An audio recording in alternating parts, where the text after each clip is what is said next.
దేవుని యొక్క వాక్యాన్ని చూసుకుందాం. యోహాను రాసినటువంటి మొదటి పత్రికలో నుండి 4వ అధ్యాయం. యోహాను రాసినటువంటి మొదటి పత్రిక 4వ అధ్యాయము మొదటి వచనం నేను చదువుతాను. యోహాను రాసినటువంటి మొదటి పత్రికలో నుండి 4వ అధ్యాయము మొదటి వచనం నేను చదువుతాను. ప్రియులారా, అనేకులైన అబద్ధ ప్రవక్తలు లోకంలోనికి బయలువెళ్ళున్నారు గనుక ప్రతి ఆత్మను నమ్మక ఆయా ఆత్మలు దేవుని సంబంధమైనవో కావో పరీక్షించుడి. కొన్ని వారం నుంచి మనము యొక్క మాటను బేస్ చేసుకుని దేవుని యొక్క వాక్యం మనం చూసుకున్నాం. ప్రతి ఆత్మను నమ్మక ఆయా ఆత్మలు దేవుని సంబంధమైనవో కావో పరీక్షించుడి. పరీక్షించడం గురించి మనం దేవుని యొక్క వాక్యం చూస్తున్నాం. ఇక్కడ యోహాను కొంతమంది విశ్వాసులకి పత్రికను రాస్తూ చెప్తున్న మాట ఏంటంటే, అబద్ధ ప్రవక్తలు లోకంలో బయలు వెళ్ళి ఉన్నారు అన్న మాటని ఇక్కడ యోహాను రాస్తున్నాడు. ఇప్పుడు చూడండి, ఇది కేవలం అబద్ధ ప్రవక్తలు, అబద్ధ బోధకులు అనేటువంటి మాట ఎవరో ఒక్కరు మాట్లాడుతాను కాదు, కానీ యోహాను మాట్లాడుతున్నాడు. అలాగనే పౌలు కూడా చాలా సందర్భాల్లో మాట్లాడుతున్నాడు. అలాగని ఇంకా మనం ఎక్కువ చూసిన యేసుక్రీస్తు సైతము చెప్పారన్నమాట. అంటే దాన్ని బట్టి ఒకసారి ఆలోచించండి. యేసుప్రభు మాట్లాడారు, అంటే సువార్త కాలంలో యేసుక్రీస్తు మాట్లాడారు. అలాగే పత్రికల కాలంలో, ఆది సంగమ కాలంలో అపోస్తులు మాట్లాడుతూ వచ్చారు. అలాగే పాత నిబంధనలు చూసుకుంటే ప్రవక్తలు కూడా ఇర్మియా లాంటి వాళ్ళు కానీ, వీళ్ళందరూ కూడా యెషయా లాంటి వాళ్ళు, వీళ్ళందరూ కూడా యోవేలు, వీళ్ళందరూ కూడా మీకా, వీళ్ళందరూ కూడా అబద్ధ ప్రవక్తల గురించి వాళ్ళు కూడా మాట్లాడుతూ వచ్చారు.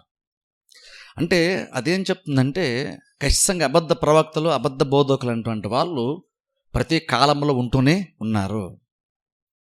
ఇప్పుడు మనం చూడండి, అపోస్తల కాలం మనం చూసినప్పుడు అపోస్తల కాలం ఏంటంటే నూతన నిబంధన కాలం స్టార్ట్ అయింది. అపోస్తులు సంఘమును స్థాపించారు, బలంగా వాక్యాన్ని బోధిస్తున్నారు. అనేక మంది దేవుని తట్టు తిరుగుతున్నారు, సంఘంలో చేర్చబడుతున్నారు, వేల మంది ఒకేసారి చేర్చబడుతున్నారు. బలమైనటువంటి ఆత్మకార్యం జరుగుతుంది. అపోస్తల కార్యంలో మనం చూసినట్లయితే అంత బలంగా కార్యం జరుగుతుంది. మనం ఏమనుకుంటామంటే దేవుడు అంత బలంగా పనిచేస్తున్నాడు కాబట్టి ఆ కాలంలో, ఆ ప్రాంతంలో బహుశా ఇలాంటి సాతానిక కుతంత్రాలకు సంబంధించి అబద్ధ బోధలు, అబద్ధ బోధకులు బహుశా ఉండరేమని మనం అనుకుంటాం. ఎందుకంటే అపోస్తులు అంత బలంగా పరిచర్య చేస్తూ వచ్చారు. దేవుడు, పరిశుద్ధాత్మ దేవుడు అంత బలంగా కార్యం జరిగిస్తూ వచ్చాడు కాబట్టి మనం ఏమనుకుంటామంటే అపోస్తల కాలంలో బహుశా ఉండకపోవచ్చు, అబద్ధ బోధకులు లేరేమో. ఎందుకంటే దేవుడు అంత బలంగా పనిచేస్తున్నాడు, ఆత్మ చాలా బలంగా పనిచేస్తున్నాడు కాబట్టి బహుశా ఆ టైంలో ఇలాంటి వాళ్ళ యొక్క అబద్ధ బోధకుల యొక్క కుతంత్రాలు పనిచేయేమో, ఎందుకంటే దేవుడు అంత బలంగా పనిచేశాడు కాబట్టి అనుకుంటాం. కానీ అపోస్తల కాలంలో కూడా మనం యాక్చువల్గా బైబిల్లో చూస్తే అపోస్తల కాలంలో కూడా బోధకులు ఉన్నారు. పరిశుద్ధాత్మ కాలం అని మనం నూతన నిబంధన సంఘము ఆ కాలం అనుకుంటాం. పరిశుద్ధాత్ముడు చాలా బలంగా పనిచేస్తున్న టైంలో సైతము అబద్ధ బోధకులు, అబద్ధ ప్రవక్తలు కూడా చాలా బలంగానే వాళ్ళు కూడా పనిచేస్తూ వచ్చారు. ఎంత బలంగా ఆ టైంలో కూడా అపోస్తులకు వ్యతిరేకంగా వాళ్ళు పనిచేస్తూ వచ్చుంటే అపోస్తులు అబద్ధ బోధకుల గురించి పత్రికలు రాశారు. ఒకసారి ఆలోచించండి. చాలా పత్రికలు అనేటువంటివి ఆ రోజులు రాయాలంటే చాలా ప్రయాసంతో కూడినటువంటి కార్యం. ఆ రోజుల్లో ఊరిని మనం అనుకుంటే ఈజీగా ఊరు కావాలంటే ఒక 4-5 పేజీలు పెట్టి కొనుక్కొచ్చేసి రాసేయడానికి కుదరదు. ఆ టైంలో పత్రిక రాయాలంటే దానికి చాలా ఖర్చు ఉంది, చాలా సమయం కేటాయించాలి, చాలా ప్రయత్నం చాలా ఎక్కువ ఉండాలి. అది చాలా కష్టంతో కూడినటువంటి ఒక కార్యము. అంత కష్టంతో కూడినటువంటి పత్రికలు వాళ్ళు రాసే టైంలో కేవలం మంచి విషయాల గురించి మాత్రమే, అంటే విశ్వాస సంబంధమైనటువంటి ఉపదేశమునకు సంబంధించిన విషయాలు మాత్రమే కాదు, కానీ అబద్ధ బోధకుల గురించి, అబద్ధ ప్రవక్తల గురించి కూడా అపోస్తులు పత్రికలు రాశారంటే దాన్ని బట్టి ఆలోచించండి. నిజంగా ఆ రోజుల్లో ఈ నిజమైనటువంటి అపోస్తులు, అబద్ధ బోధకులు, అబద్ధపు తమకు తాముగా ఏర్పరిచిన అపోస్తులు వచ్చి ఎంత బలంగా వాళ్ళు వ్యతిరేకంగా పనిచేస్తున్నారు ఆలోచించండి. బహుశా ఎంత ప్రెజర్ ఫీల్ అయ్యి ఉంటారు ఈ అబద్ధ బోధకులను బట్టి. అపోస్తులే కానీ, లేదా యేసుక్రీస్తే కానీ, లేదా పాత నిబంధనలో ఇర్మియా లాంటి, మీకా లాంటి ప్రవక్తలే కానీ, ఈ అబద్ధ బోధకుల వలన ఎంత వ్యతిరేకత, అలాగే ఎంత ప్రెజర్ వాళ్ళు ఫీల్ అయ్యి ఉంటారు బహుశా. ఎందుకంటే వాళ్ళకు ఒక విషయం తెలుసు, ఏంటంటే ఏది సత్యమో నిజమైనటువంటి ప్రవక్తలకు తెలుసు. అప్పుడు ఏంటంటే ఈ అబద్ధ బోధని, అబద్ధ బోధకులను తట్టుకోవడం అటువంటిది కొంచెం నిజం సత్యమును గ్రహించినటువంటి వారికి అసత్యమైనటువంటిది చాలా అసహనాన్ని క్రియేట్ చేస్తుంది. ఎందుకంటే మనకు నిజమేంటో తెలిసినప్పుడు అబద్ధం మీద మనకి చాలా అసహ్యము పుడుతుంది. బేసిక్గా మన గనక నిజమేంటో తెలియదు అనుకోండి, ఆవిడ ప్రతిదాన్ని నమ్ముతాం. కాబట్టి మనకు అంత పెద్ద ఇబ్బంది అనిపించదు. కానీ ఒక్కసారి నిజమేంటో నీకు తెలిసిన తర్వాత, సత్యమేంటో నీకు అర్థమైన తర్వాత, అసత్యమైనటువంటి ప్రతీదీ కూడా మనకి చాలా ప్రెజర్ని గురి చేస్తుంది, చాలా ఇబ్బంది మనకి అది కలిగిస్తుంది. ఇప్పుడు దాన్ని బట్టి ఆలోచించండి, నిజమైన బోధ అపోస్తులు బోధిస్తుంటుండగా ఎవరో కొంతమంది లేచి అబద్ధ బోధన వాళ్ళు బోధిస్తూ, అబద్ధ ప్రవక్తలు అపోస్తులు కాకుండా అపోస్తులు అని చెప్పుకుంటూ బోధించేటువంటి వారు వచ్చినప్పుడు నిజంగా ఆది సంఘమే కానీ అపోస్తులు కానీ ఎంత ప్రెజర్ వాళ్ళు ఫీల్ అయ్యి ఉంటారు. అందుకని వాళ్ళు కూడా పత్రికలు రాయడం బైబిల్ మనం చూస్తున్నాం. అది మాత్రంగా సంఘమునకు ఎంత ప్రమాదంగా అపోస్తులు భావించుంటారో ఆలోచించండి. కానీ ఇప్పుడు ప్రాబ్లం ఏంటంటే మనం ఎందుకో కానీ క్రిస్టియన్స్కి మనం ఇప్పుడు అబద్ధ బోధకులు ఉన్నారని బేసిక్గా మనం పెద్దగా నమ్ము. ఇప్పుడు ఏదో నాలుగు ఎవరినో ఒకరిద్దరు వాక్యం బోధిస్తే ఊరిని ఉండుంటారులే అని అనుకుంటాము. కానీ అబద్ధ బోధకులు మన చుట్టూ ఎక్కడో ఖచ్చితంగా ఉంటారు అనేటువంటి ఆలోచన, జాగ్రత్త క్రిస్టియన్స్ చాలామందికి ఉండదు. ఎవరో ఒకరు ఇలా అబద్ధ బోధకుల గురించి అని బోధిస్తే ఊరినే వింటాం, అందరూ కరెక్ట్గా బోధించలేదు అని అనుకుని అక్కడ తాగిపోతాం. కానీ అనేక మంది అబద్ధ ప్రవక్తలు బయలుదేరారు అన్నప్పుడు, అనేక మంది అబద్ధ బోధకులు అన్నప్పుడు మనం ఎంత జాగ్రత్తగా ఉండాలి. ప్రతి ప్రసంగాన్ని, ప్రతి వాక్యోపదేశాన్ని, ప్రతి వాక్యోపదేశకుని, ప్రతి పరిచయని మనం ఎంత జాగ్రత్తగా పరిశీలించాలి, పరీక్షించాలి అనేటువంటి ఆ జాగ్రత్త అనేటువంటిది బేసిక్గా సంఘాల్లో కానీ విశ్వాసాల్లో కానీ కనబడుతుంది. అది ఎవరిని బోధిస్తా నిజంగా ఉన్నారులే, కొంతమంది అబద్ధ బోధ ఉన్నారు అనుకుంటాం. కానీ నిజంగా మనం వినేటువంటి బోధ సరైన బోధ మనం వింటున్నాము, ఆ బోధ సరైనదేనా, పరిచయం సరైనదేనా, అది నిజం వాక్యానుకూలంగా ఉందా, వాక్యానుసారంగా ఉందా, ఆ వ్యక్తి ఆ విషయాలు బోధిస్తున్నప్పుడు, ఒక వ్యక్తి ఆ కార్యములు జరిగిస్తున్నప్పుడు ఆ వ్యక్తి వెనకాల ఏ ఆత్మ ఉండుండొచ్చు అనేటువంటిది తెలుసుకోవడానికి ప్రయత్నం చేయం మనం. ఎందుకంటే ప్రాబ్లం ఏంటంటే సంఘాలు ఏంటంటే మనం ఎంతసేపు మనుషులను చూస్తాం, వాళ్ళు బోధించగలిగేటువంటి సామర్థ్యాన్ని చూస్తాం. కానీ ఆ సామర్థ్యం ఇచ్చినటువంటి వెనకాల ఉన్నటువంటి దేవుని మనం చూడం. అది ప్రాబ్లం ఈ రోజుల్లో. ఈరోజు బోధించేటప్పుడు ఒక మంచి బోధకుడు బోధించిన, అబద్ధ బోధకుడు బోధించిన ఎంత మన మనుషులను చూస్తాం, కానీ వెనకాల ఆత్మ మనం చూడం. అది ప్రాబ్లం. ఇప్పుడు కనుక ఆ వ్యక్తి బోధిస్తున్నప్పుడు, అబద్ధ బోధ బోధిస్తున్నప్పుడు ఆ వ్యక్తి వెనకాల దురాత్మ ఉందన్న విషయం నువ్వు అర్థం చేసుకోకపోతే నీకు ప్రమాదం.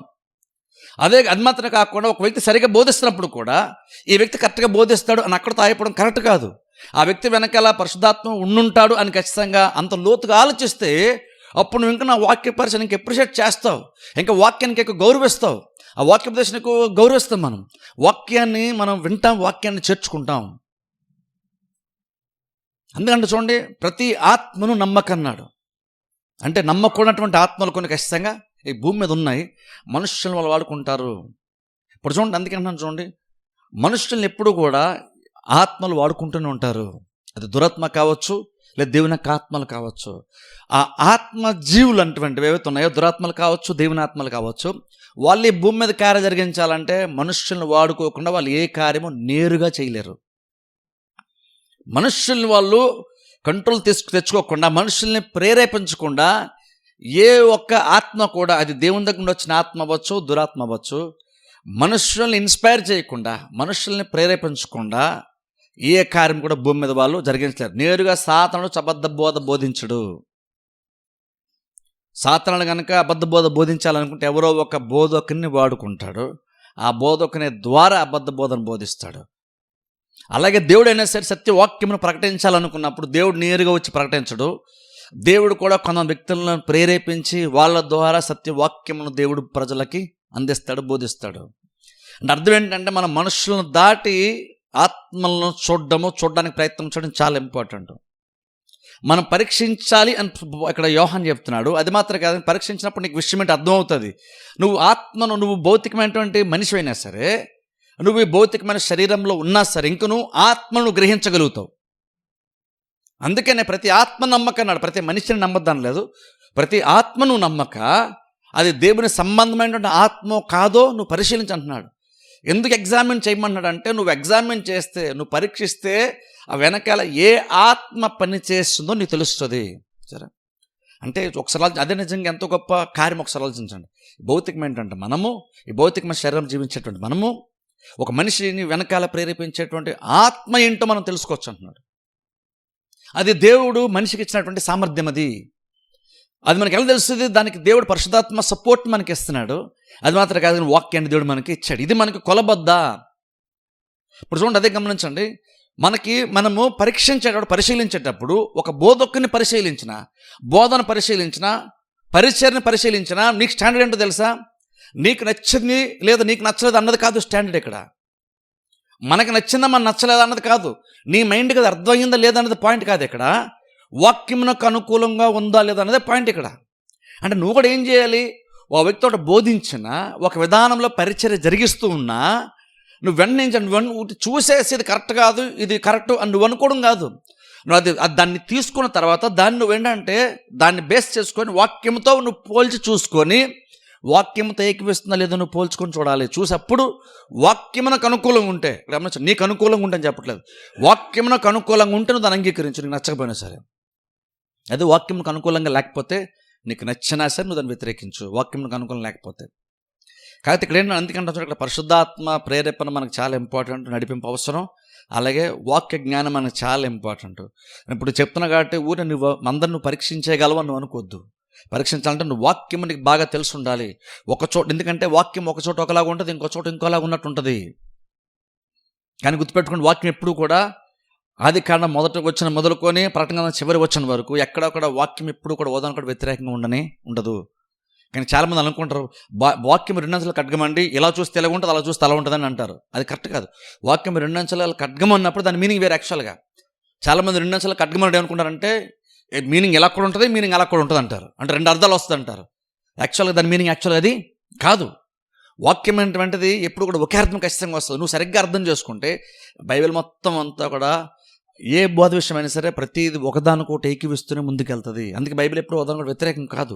ఎందుకు వ్యతిరేకం కాదంటే రాసినటువంటి ప్రధాన రచన ఎవరిదంటే దేవుడే కాబట్టి, ప్రేరేపించి రాయించింది దేవుడు కాబట్టి ఒరిజినల్గా ఆయన ఎప్పుడు తనకు తానుగా వేరుగా ఆయన ఇక్కడ ఒకలాగా అక్కడ ఒకలాగా దేవుడు ఎప్పుడు కూడా చెప్పడు.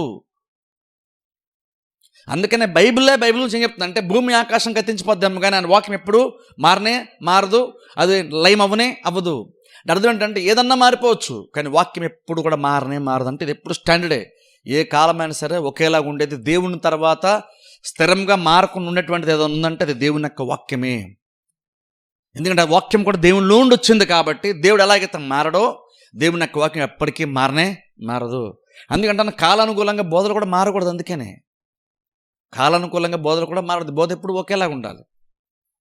పాత నిబంధనల ప్రవక్తలు ఒకలా బోధించారు, పత్రికలు స్వార్థలో ఒకలాగా, పత్రికల్లో ఒకలాగా అంత కాదు. బోధ ఎప్పుడు ఒకేలాగా ఉంటుంది. అందుకని మనం దేన్ని బేస్ చేసుకొని పరిశీలిస్తామంటే వాక్యాన్ని బేస్ చేసుకుంటాం. గుడ్డిగా మనం అందరూ ఎలాగ చేస్తున్నారు అన్నది కాదు ఇక్కడ. అందరూ ఎలా చేస్తున్న పాయింట్ కాదు ఇక్కడ. వాక్యములో ఏమీ ఉంది అది మనకి ఇంపార్టెంట్ ఇక్కడ. ఎందుకంటే చాలామంది చాలా చేయొచ్చు కానీ వాక్యంలో ఉందో లేదని మనం కూడా చూసుకోవాలి. మనం అందరూ చేస్తున్నారు లేదా, ఈ రోజుల్లో అందరూ అలా చేస్తారు అన్నది పాయింట్ కాదు ఇక్కడ.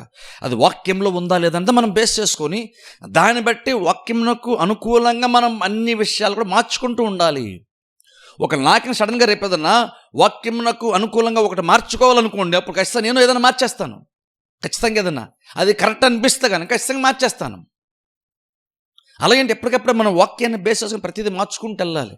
అలా మార్చుకోవాలంటే ప్రతిదీ అర్థం ఏంటంటే నువ్వు ప్రతి ఆత్మను నమ్మక, ప్రతి ఆత్మను పరిశీలించాలి. ఎందుకంటే మనుషులను వెనకాల ప్రేరేపించే కార్యాలు చాలా ఉంటాయి. ఒక మనిషి మంచోడు అవ్వచ్చు కానీ ఏమో ఆ వ్యక్తిని దురాత్మ ప్రేరేపిస్తే ఆ వ్యక్తి మంచి వ్యక్తి అయి ఉండొచ్చు కానీ అబద్ధ బోధిస్తాడు. అందుకేనేమనంటే జస్ట్ వ్యక్తులతో చూసి ఆగిపోవద్దు. ఇక్కడ యోహాను వ్యక్తులను చూడమంటలేదు, ప్రతి ఆత్మను మీరు నమ్మక అంటున్నాడు. తెస్సలోని పత్రిక వెళ్దాం ఒకసారి. తెస్సలోనికైలు రాసిన పత్రిక మొదటి అధ్యాయం. తెస్సలోనికైలు పత్రిక మొదటి అధ్యాయము. తెస్సలోనికి రాసిన మొదటి పత్రిక 5వ అధ్యాయం. తెస్సలోనికైలకు రాసిన మొదటి పత్రిక 5వ అధ్యాయము 19-20 చూద్దాం. ఆత్మను ఆర్పకుడి, ప్రవచించుట నిర్లక్ష్యము చేయకుడి, సమస్తమును పరీక్షించి మేలైన దానిని చేపట్టుడి, ప్రతి విధమైన కిడునకు దూరముగా ఉండు. ఇక్కడ చూడండి, ఆత్మను ఆర్పకుడి. ఇక్కడ మొదటిగా ఏం చెప్పేస్తాడంటే అసలు మీరు ఆత్మను ఆర్పొద్దు అంటే ప్రవచించే విషయంలో మీరు నిర్లక్ష్యం చేయొద్దు అన్నాడు. మళ్ళీ అలా అంటే వెంటనే ఉన్నాడు ప్రతిదాన్ని పరీక్షించండి. సరే అంటే దేవుడు ప్రేరేపించినప్పుడు నువ్వు ఒక వ్యక్తి ప్రవచించాలని దేవుడు ప్రేరేపిస్తే బహుశా అందరూ కూడా ఇది బహుశా నేను ప్రవచించేది కరెక్ట్ కాదు అనుకుంటారేమో. నువ్వు ఆత్మను ఆర్పేసుకొని ఆ ప్రేరేపణను వంచివేసుకోవద్దు, నువ్వు ప్రవచించు. అదే టైంలో ఏమన్నాడు, నువ్వు ప్రవచించే వాళ్ళు ఎంతమంది ప్రవచించినా సరే ప్రవచించిన తర్వాత ప్రతి వాళ్ళు ఏం చేయాలంటే అది దేవుని సంబంధమైనదో కాదో ప్రతిదీ పరీక్షించాలి. అలా పరీక్షించి అందుకనక వాక్యానుకూలంగా ఉండి అది మేలైనదే నీకు అనిపించినప్పుడు నువ్వు దాన్ని చేపట్టు. సరే చూడండి, అందుకంటే చూడండి వాక్యం వినగానే అయిపోలేదు తెలుసా, మన బాధ్యత అక్కడ తీరిపోలేదు. వాక్యం జాగ్రత్తగా వినేసాను అంటే సరిపోదు. విన్న తర్వాత మనం ఏం చేయాలని బైబిల్ మనకు విశ్వాసాలను మనకు బోధిస్తుందంటే నువ్వు ప్రతిదీ పరీక్షించు, ప్రతిదీ నువ్వు పరిశీలించు అంటే చూడండి. ఎక్కడ మనం కూడా చేయడం నేర్చుకోవాలి. ఎందుకంటే అబద్ధ బోధలు చాలామంది ఇప్పుడు కూడా ఉన్నారు. యాక్చువల్గా వాళ్ళ మన చుట్టూనే చాలామంది ఉంటారు. మనం తరచుగా తెలిసినటువంటి వాళ్ళు చాలామంది అబద్ధ బోధలు కూడా ఉంటారు, అబద్ధ పరిచయాలు కూడా ఉంటాయి. ఇప్పుడు మనం ఏం చేయాలి? దేన్ని పడితే దాన్ని నమ్మడానికి వీలు లేదు. నువ్వు నిజంగా దేవుని సంబంధమైనటువంటిది నీకు నిజంగా విలువైనది అయితే కనుక అది దేవుని సంబంధమైనదో కాదో నువ్వు పరిశీలించే విషయంలో జాగ్రత్తగా ఉంటావు. ఈరోజు నాకు అది దేవుడా అన్నది లేదంటే సాతాను అన్నది నాకు అంత ఇంపార్టెంట్ కాదనుకుంటే నీకు ఆత్మ విషయాల మీద పెద్ద సీరియస్నెస్ లేదని అర్థం. అంటే ఏది సత్యము అన్నది నీకు అంత ఇంపార్టెంట్ కాదని అర్థం. అప్పుడు ఏది సత్యం అన్నది నీకు అంత ఇంపార్టెంట్ కానప్పుడు నీకు తెలియకుండా కూడా నువ్వు విన్నటువంటి వాక్యము నేను బందీలుగా మార్చేస్తుంది. ఎందుకంటే స్వయంగేసుకు నువ్వు సత్యాన్ని గ్రహిస్తే సత్యం స్వతంత్రులుగా చేస్తుంది. నువ్వు ఇప్పుడు ఏంటి నిజంగా అంత ఎక్స్ట్రీమ్కి వెళ్ళిపోయి వాళ్ళు బోధించేది కరెక్టా వీళ్ళు బోధించేది కరెక్టా అంతలా ఎందుకంటే ఆలోచించడం, అంత కాంప్లికేషన్ ఎందుకు క్రియేట్ చేయాలి? మనం అందరిగా సమాధానం వెళ్ళిపోయి అందరూ మంచిగా ఉంటే సరిపోద్ది కదా అని మనం అనుకుంటాం కొన్నిసార్లు. కానీ యాక్చువల్గా బైబిల్ ఎందుకో కానీ పౌలు అపోస్తులు అలా అనుకోలేదు. ఎవరేం బోధించినా సరే ఒక్కొక్కరు ఒక్కొక్క రకంగా బోధించినా సరే అల్టిమేట్గా అందరం ప్రేమ కలిగి ఉండాలి. ఇక్కడెక్కడా కూడా అక్కడ అపోస్తులు అలా అనుకోలేదు. ప్రేమించాలంటే ప్రేమించాలన్న మాట కరెక్టే, కానీ అలాగని చెప్పేసి ప్రేమించాలి కాబట్టి అని చెప్పేసి వాక్యమును రాజీ పడిపోయి నువ్వేం బోధించి నేనే బోధించి ఇద్దరం కలిసి వెళ్ళిపోదాం. అల్టిమేట్గా నువ్వు కూడా మంచి ఉద్దేశంతో పరిచయం చేస్తున్నావు, నేను మంచి ఉద్దేశం పరిచయం చేస్తున్నాను కాబట్టి ఇద్దరం కలిసి పరిచయం చేసేద్దాం. అలాగే అపోస్తులు అలా అనుకోలేదు. అపోస్తులు అలాగా అనుకోలేదు. అంటే అర్థం ఏంటంటే మనకి బోధ అటువంటిది మనకి చాలా చాలా ఇంపార్టెంట్. అందుకంటే ఇక్కడ మనము వ్యక్తులను ఏదో జడ్జిమెంట్ కూడా మనం ప్రయత్నం చేయట్లేదు, వ్యక్తులను తీర్పు తీర్చట్లేదు, ఆ వ్యక్తుల వెనకాల ఉన్న దురాత్మను కనుగొనే ప్రయత్నం మనం చేస్తున్నాం. ఎందుకు తెలుసా? సాతానుడు చాలా కుయుక్తిపరుడు. అక్కడ నువ్వు అల్టిమేట్ నువ్వేం జాగ్రత్త తీసుకుని మనిషిని బట్టి నువ్వు జాగ్రత్తగా ఉంటున్నావు అని కాదు, ఆ మనిషి కంటే ఆ మనిషిని ప్రేరేపించేటువంటి ఆత్మ బలమైనటువంటిది తెలుసా.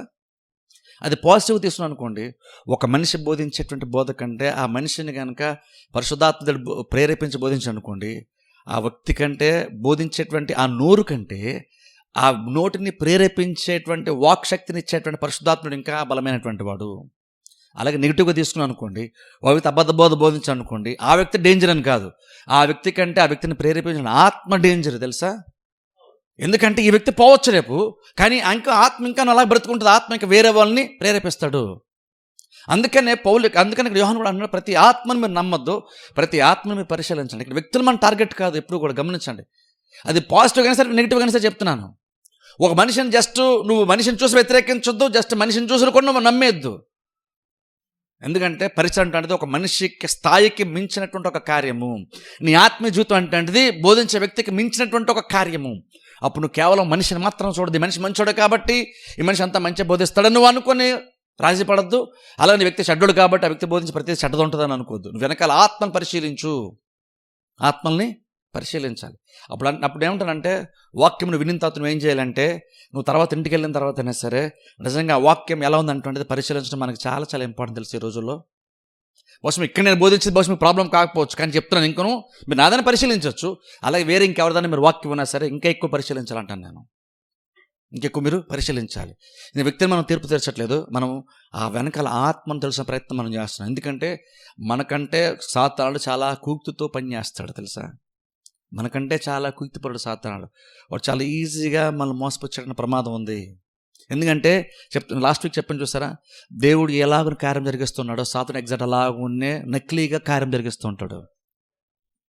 నిజమైన పరిచయం జరుగుతున్నప్పుడు సాతాను చేత ప్రేరేపించబడేటువంటి అంటే విశ్వాసాల్ని క్రైస్తవ ప్రపంచాన్ని డైవర్ట్ చేసేటువంటి పరిచయం కూడా లేస్తే తెలుసా మీకు.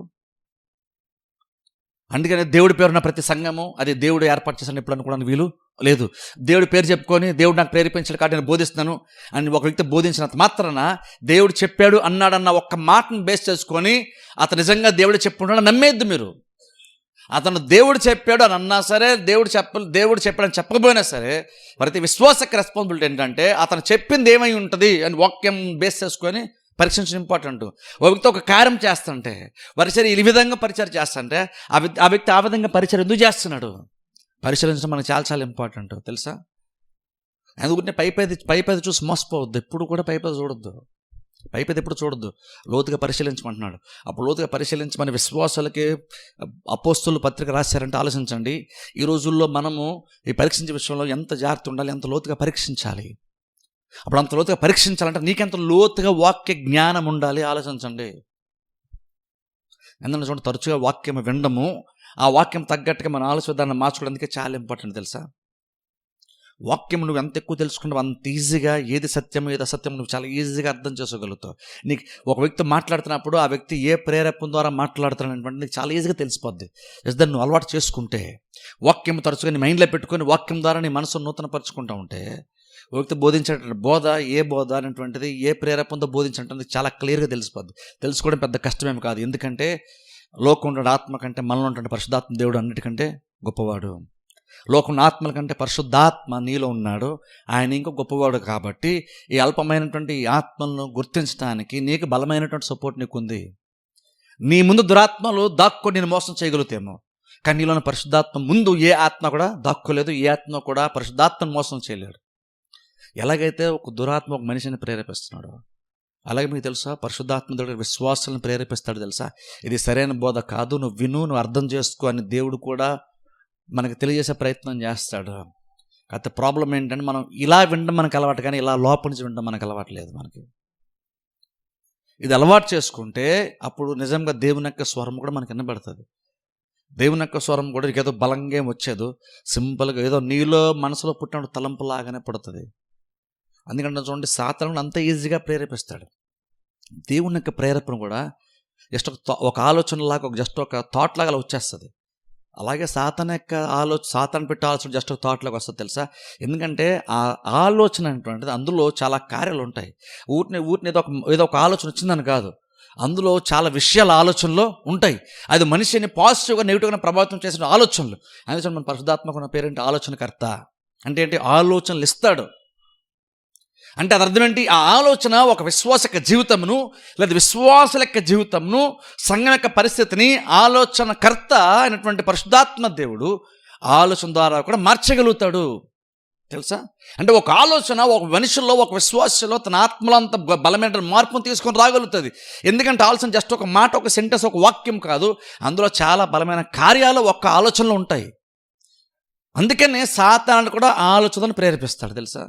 ఎందుకంటే అది కూడా ఉట్టి శూన్యమైనటువంటి ఆలోచన కాదు, అందులో కూడా నెగిటివ్గా నిన్ను పాడు చేసేటువంటి బలమైనటువంటి కార్యాలు సాతాను యొక్క ఆలోచనలు కూడా ఉంటాయి. అందుకనే ఆలోచనలో జాగ్రత్తగా ఉండాలి. ఎందుకంటే దేవుడు కూడా అలాగే పనిచేస్తాడు, సాతాను ఎగ్జాక్ట్ అలాగనే పనిచేస్తాడు. అందుకనే ఈవెన్ బోధకుల విషయం ఇస్తారు కూడా మీరు అందుకనే ఆ ఆలోచన గురించి మీరు ఆలోచించాలి. ఈ ఆలోచనతో బోధించారు ఉద్దేశాలు ఏమంటే మీకు మీరుగా మామూలుగా పరిశీలించడం కాదు, మీకు నచ్చలేదు కాబట్టి, మీకు ఇబ్బంది కలిగించింది కాబట్టి ఇది కరెక్ట్ కాదు అని అలా కాదు. మీకు నిజంగా సత్యమే గ్రహించాలి, సత్యమే తెలుసుకోవాలి, నేను నిజం మాత్రం నమ్మాలి అనేటువంటి సీరియస్నెస్ కనుక మనకుంటే అప్పుడు నువ్వు నీకున్నటువంటి జ్ఞానం పరిధిలో నువ్వు జడ్జిమెంట్ అవ్వద్దు, ఆలోచించద్దు.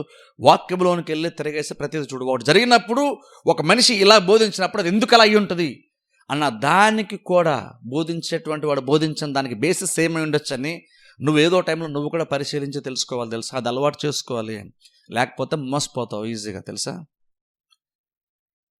లాస్ట్ వీక్ చెప్పని చూస్తారు, చాలా మందిని సాతాను ఆల్రెడీ మోసపుస్తాడని బైబిల్లో యేసు స్వయంగా చెప్పేశారు. అంటే అర్థం ఏంటంటే అపవాది మోసం చేద్దాం అన్నప్పుడు చాలామందిని అపవాది సక్సెస్ఫుల్గా మోసం చేయగలుగుతున్నాడు. ఇప్పుడు కూడా చాలామంది అదే మోసంలో కూడా ఉంటూనే ఉన్నారు. చాలామంది క్రిస్టియన్స్ కూడా ఏదో ఎవరో రేరుగా ఒకరిద్దరు జరుగుతుంది కాదు, తరచుగా జరుగుతూనే ఉంటుంది. అందుకనే మనం బోధ విన్నటప్పుడు దాని సీరియస్నెస్ మనం తెలుసుకోవాలి. పరిచర్య గురించి ఆలోచించేటప్పుడు దాని సీరియస్ అర్థం చేసుకోవాలి. ఊరినే పైపైన తీసుకోవద్దు. పరిచర్నే కానీ, బోధకునే కానీ, బోధనే కానీ పైపైన తీసుకోవడానికి వీలు లేదా. ఒక వాక్యం చూద్దాం. చూడండి, మత్తయి సువార్తలోకి వెళ్దాం. యేసుకి స్వయంగా చెప్పిన మాటను మనం తెలుసుకుందాం. మత్తయి సువార్తలోనికి వెళ్దాం. మత్తయి సువార్త 16వ అధ్యాయము. మత్తయి సువార్త 16వ అధ్యాయము. మత్తయి సువార్త 16వ అధ్యాయం. చూడండి, మనకు తెలిసి ఇక్కడ పేతురు యేసుక్రీస్తు గురించి మాట్లాడుతున్న మాట బైబిల్ మనం చూస్తే అక్కడ యేసుక్రీస్తు మనుషులు నా గురించి ఏమనుకుంటున్నారు అన్న తర్వాత అక్కడ పేతురు నోరు తెరిచి మాట్లాడతాడు. అలా చూడండి, అక్కడ పేతురు మాట్లాడిన తర్వాత అక్కడ యేసుక్రీస్తు ఏమన్నారంటే చూడండి 18వ వచనంలో అంటున్నారు, మరియు నువ్వు పేతురు ఈ బండ మీద నా సంఘమును కట్టుదును, పాతాళ లోకము ద్వారములు దాని ఎదుట నిలువనేరు. అక్కడ గమనించండి, నీవు 17వ వచనం, సీమోన్ బర్యోనా నీవు ధన్యుడవు. నీవు ధన్యుడవు. ఎందుకు ధన్యుడవు అంటే పరలోకమందున్న నా తండ్రి ఈ సంగతి నీకు బయలుపరిచాను. ఇక్కడ చూడండి, ఒక ధన్యతలో ఒక రకమైన ధన్యత ఏంటో తెలుసా? దేవుడు ఒక విశ్వాస కొన్ని విషయాలు బయలుపరుస్తాడంట. దేవుడు బయలుపరచడానికి ఇక్కడ స్వయంగా క్రీస్తు చెప్తాడు. అంటే అర్థం ఏంటంటే అది పేతురులో నుంచి వచ్చినటువంటి ఆలోచన కాదు, పేతురు మించి బయట నుంచి పేతురులోనికి వచ్చినటువంటి ఒక ఆలోచన. గమనించండి, ఇక్కడ పరలోకమైన తండ్రి నీకు ఈ విషయం బయలుపరిచాను అన్నారు, యేసుక్రీస్తు అన్నారు. అంటే అర్థం ఏంటంటే దేవుడు బయలుపరుస్తాడు, విశ్వాసులకి దేవుడు బయలుపరుస్తాడు. అలాగంటే దేవుడు బయలుపరిచాడంటే ఇక్కడ పేతురుకి. అలా బయలుపరిచినప్పుడు పేతురు ఆ విషయాన్ని నోటితో ఒప్పుకున్నాడు, పేతురు ఆ విషయాన్ని మాట్లాడాడు. యేసుక్రీస్తు ఏమన్నారంటే, పేతురు అది చెప్పావంటే నీకు ఎప్పటి నుంచో నా గురించి తెలుసు కాబట్టి నువ్వు చెప్పావంటలేదు. పేతురు నాకు ఆల్రెడీ ఆ విషయం తెలుసు, అది నీలోంచి వచ్చినటువంటి ఆలోచన అయితే అది కాదు. నువ్వెంత మంచి మాట నువ్వు మాట్లాడావంటే, ఇంత మంచి ఆలోచన నీకు లోండి రాపట్లేదు, అది నీలోండి రాలేదు, అది దేవుడు అప్పటికప్పుడు నీకు బయలుపరిచాడు పేతురు అని. బహుశా పేతురుకు కూడా తెలియనటువంటి ఒక విషయాన్ని అంటే పేతురుడు చెప్పాడు, కానీ దాని సోర్స్ ఏంటి, ఎక్కడి నుండి పేతురుకి ఆ ఆలోచన పుట్టింది, ఎక్కడి నుంచి పేతురుకి ఆ తలంపు వచ్చింది అన్నది మాత్రము మూలం ఏంటంటే క్రీస్తు చెప్తున్నారు ఇక్కడ. ఆయన చెప్పకపోతే బహుశా పేతురు కానీ మనకు కూడా తెలియదు. మనం కూడా ఏమనుకోవచ్చు అంటే పేతురు చాలా జ్ఞానవంతుడు, పేతురు చాలా వాక్యం తెలుసు, అందుకని ఈజీగా క్రీస్తు క్వశ్చన్ అడగగానే ఈజీగా ఆన్సర్ చేస్తాడని మనం అనుకుంటాం. కానీ దేశకృత ఒక ప్రశ్న అడిగారో, ప్రశ్నకి ఏదో పేతురు సమాధానం చెప్పేశాడు. పేతురుకి అలాంటి సమాధానాలు చాలా తెలుసు అని కాదు. నీకు ఎంతమంది తెలియనటువంటి ఒక విషయం ఈరోజు నీకు తెలిసిందంటే, ఇంతమంది నువ్వు గ్రహించినటువంటి ఒక సత్యం ఈరోజు నువ్వు గ్రహించమంటే దాని అర్థం ఏంటో తెలుసా? దాని అర్థం ఏంటంటే పరలోకమందున తండ్రి మనకు ఆ విషయాన్ని బయలుపరిచాడు కాబట్టి నువ్వు సత్యాన్ని ఆ మొమెంట్లో నువ్వు గ్రహించవు. ఆ ఎక్స్పీరియన్స్ని క్రీస్తు అన్నారు, నువ్వు ధన్యుడవు. చూడండి, అంటే వాక్యములోని సత్యాన్ని గ్రహించినప్పుడు ఎంత ధన్యత ఉందో తెలుసా? దానితో ఎంతసేపు మనం వేరే వేరే సంపాదించుకుంటే ధన్యులం అనుకుంటున్నాం. నేను అడిగితే అన్నిటికంటే గొప్ప ధన్యత ఏంటంటే, దేవుడు నీ మైండ్ని యూస్ చేసుకొని, నీ ఆలోచనలు యూస్ చేసుకొని, ఆయనలో దేవుడిలో ఉండేటువంటి ఒక తలంపుని, ఒక ఆలోచనని నీ మనసులో పెడతాడు. చూసారా? అప్పటి వరకు నీ మనసులో ఒక రాకమునుపు అది ఎక్కడుంది ఆలోచన అంటే దేవుని యొక్క మనసులో ఉంది. దేవుని యొక్క మనసులో ఉండేటువంటి ఒక ఆలోచన ఇప్పుడు సడన్గా దేవుడిని మనసులో పెట్టాడు. అందుకని క్రీస్తు అన్నారు, పేతురు నువ్వు ధన్యుడవి. ఒకసారి ఆలోచన, నిజంగా అలా ఎన్ని విషయాలు మనం తెలుసుకుంటాం, అంత ధన్యులం మనము. ఎందుకంటే అది మనుషుల్లోంచి వచ్చిన బోధ కాదు. ఇప్పుడు చూడండి, నేను కూడా చాలా విషయాలు చెప్పినప్పుడు బస్ మీరు కూడా చాలా విషయాలు కనుక సత్యాన్ని గ్రహించుంటే చెప్తున్నాను చూడండి, అది నా హృదయంలో పుట్టినటువంటి ఆలోచన కాదు, నా హృదయంలో నుండి మీ హృదయంలోకి వెళ్ళినటువంటి ఆలోచన కాదు, అది దేవుని యొక్క హృదయంలో నుండి నా హృదయంలోనికి, నా హృదయంలో మీ హృదయంలో బహుశా వెళ్ళినటువంటి ఆలోచన అవుతుంది. అది ఒక మనిషిలోంచి వచ్చినటువంటి ఆలోచన కాదు, అది దేవుడే దాన్ని ఒకటి బయలుపరుస్తుంది, దాన్ని తెలుసుకుంటాం. యేసుక్రీస్తు రక్షకుడు అని తెలుసుకోవడం అంటే చాలా చిన్న విషయం అని మనం అనుకుంటున్నాం. కానీ క్రీస్తు అంటున్నారు, లేదు, అది కూడా ఏదైతే రక్షణ కార్యం స్టార్ట్ అవడానికి ఏదైతే మొట్టమొదటి కార్యం ఉందో, యేసుక్రీస్తు దేవుడు అనే విషయం తెలుసుకోవడం ఉందో, అది కూడా దేవుడు బయలుపరిస్తే తప్ప ఒక మనిషి తెలుసుకోలేడు. సరే, అప్పటికే పేతురు చాలా వదిలేసి క్రీస్తుని వెంబడిస్తున్నాడు కదా. కానీ మీకు తెలుసా, అన్ని వెంబడిస్తున్నా సరే నిజంగా పేతురికి అప్పటి వరకు పేతురులోంచి ఏదైతే ఆ మాట వచ్చిందో, క్రీస్తు చెప్పిన మాటను బట్టి మనకు అర్థమవుతున్న విషయం ఏంటంటే, అప్పటి వరకు అది పేతురు కూడా విషయము తెలియదు. ఎందుకంటే దేవుడు దాన్ని బయలుపరిస్తే పేతురు పలికాడు ఆ మాట. అంటే అర్థం ఏంటి, అన్నీ వదిలేసి క్రీస్తుని అనుసరిస్తున్న తర్వాత కూడా ఇంకా చాలా విషయాలు వాళ్ళకి తెలియదు. అప్పటికప్పుడు దేవుడు బయలుపరిస్తే పేతురికి ఆ మొమెంట్కి ఆ విషయం బయలుపరచబడింది, పేతురు కూడా తెలుసుకున్నాడు. పేతురు ద్వారా మనం కూడా తెలుసుకుంటున్నాం. అంటే ఆలోచించండి, ఇలా విశ్వాసంగా నువ్వు రక్షణ పొందిన తర్వాత కూడా ఇంకా నేను దేవుని కొరకు చాలా వదిలేసుకున్నానండి అని బహుశా అన్న తర్వాత కూడా ఇంకా నువ్వు తెలుసుకోవాల్సినటువంటి కార్యాలు ఎన్ని ఉన్నాయో ఒకసారి ఆలోచించండి. దేవుడు మనకి ఎన్ని బయలుపరచడానికి ఇష్టపడుతున్నా ఆలోచించండి. దేవుడు బయలుపరిస్తే పేతురు విషయం తెలుసుకున్నాడంట. అందుకని చూడండి, దేవుడైనా సరే ఈ ఒక విషయాన్ని తెలియజేయాలంటే మనిషి యొక్క హృదయమును, మనిషి యొక్క మనస్సును, ఆలోచన దేవుడు కూడా వాడుకుంటాడు. అది దేవుడికి వేరుగా పేతురు చేసేలేదు, లేదా పేతురుని పక్కన పెట్టేసి దేవుడు చేసేలేదు, అది దేవుడే చేశాడు. కానీ పేతురు ద్వారా దేవుడు చేశాడు. అది అయిపోయింది. అక్కడ పేతురు నువ్వు ధన్యుడు అని చెప్పేసి క్రీస్తున్నారు. ఆ తర్వాత మళ్ళీ మనం కొంతకు వచ్చాం అనుకోండి, అక్కడ మళ్ళీ మనందరూ కూడా తెలుసు, అక్కడ యేసుక్రీస్తు సిలువ గురించి మాట్లాడుతున్నారు. ఆయన ఎలాగ చనిపోయి మళ్ళీ మూడో దినం తిరిగి లేస్తారో అన్న విషయాన్ని పేతురు యేసుక్రీస్తు మాట్లాడుతున్నప్పుడు పేతురు అంటున్నాడు చూడండి, మళ్ళీ అదే పేతురు అంటున్నాడు. 22వ వచనం చదువుతాను చూడండి. ఎప్పుడైతే యేసుక్రీస్తు అలా చెప్పడం సిలువ గురించి మాట్లాడడం మొదలుపెట్టారో 22వ వచనం, ప్రభువా అది నీకు దూరమవును గాక, అది నీకెన్నడూ కలుగదని ఆయనను గద్దింపసాగాను.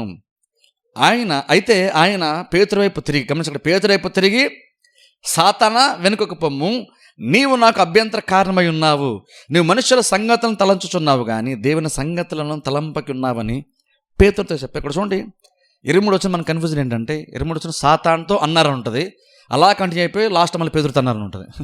అందుకే మన కన్ఫ్యూజన్ అక్కడ. ఎందుకు ఏ మాట పేతురు సంబంధించి, ఏ మాట సాతాను సంబంధించి, అది మనం అర్థం చేసుకోవాలి. ఇక్కడ చూడండి, మనం పేతురు సాతాను అన్నది క్రీస్తు. కొన్నిసార్లు మనం అనుకుంటాం, లేదా మనం అలా అంటాం, ఎవరు మాడితే సాతాను అంటాం మనం. మన ఇక్కడ మనిషిని పేతుర్ని ఇక్కడ క్రీస్తు సాతాను అనలేదు.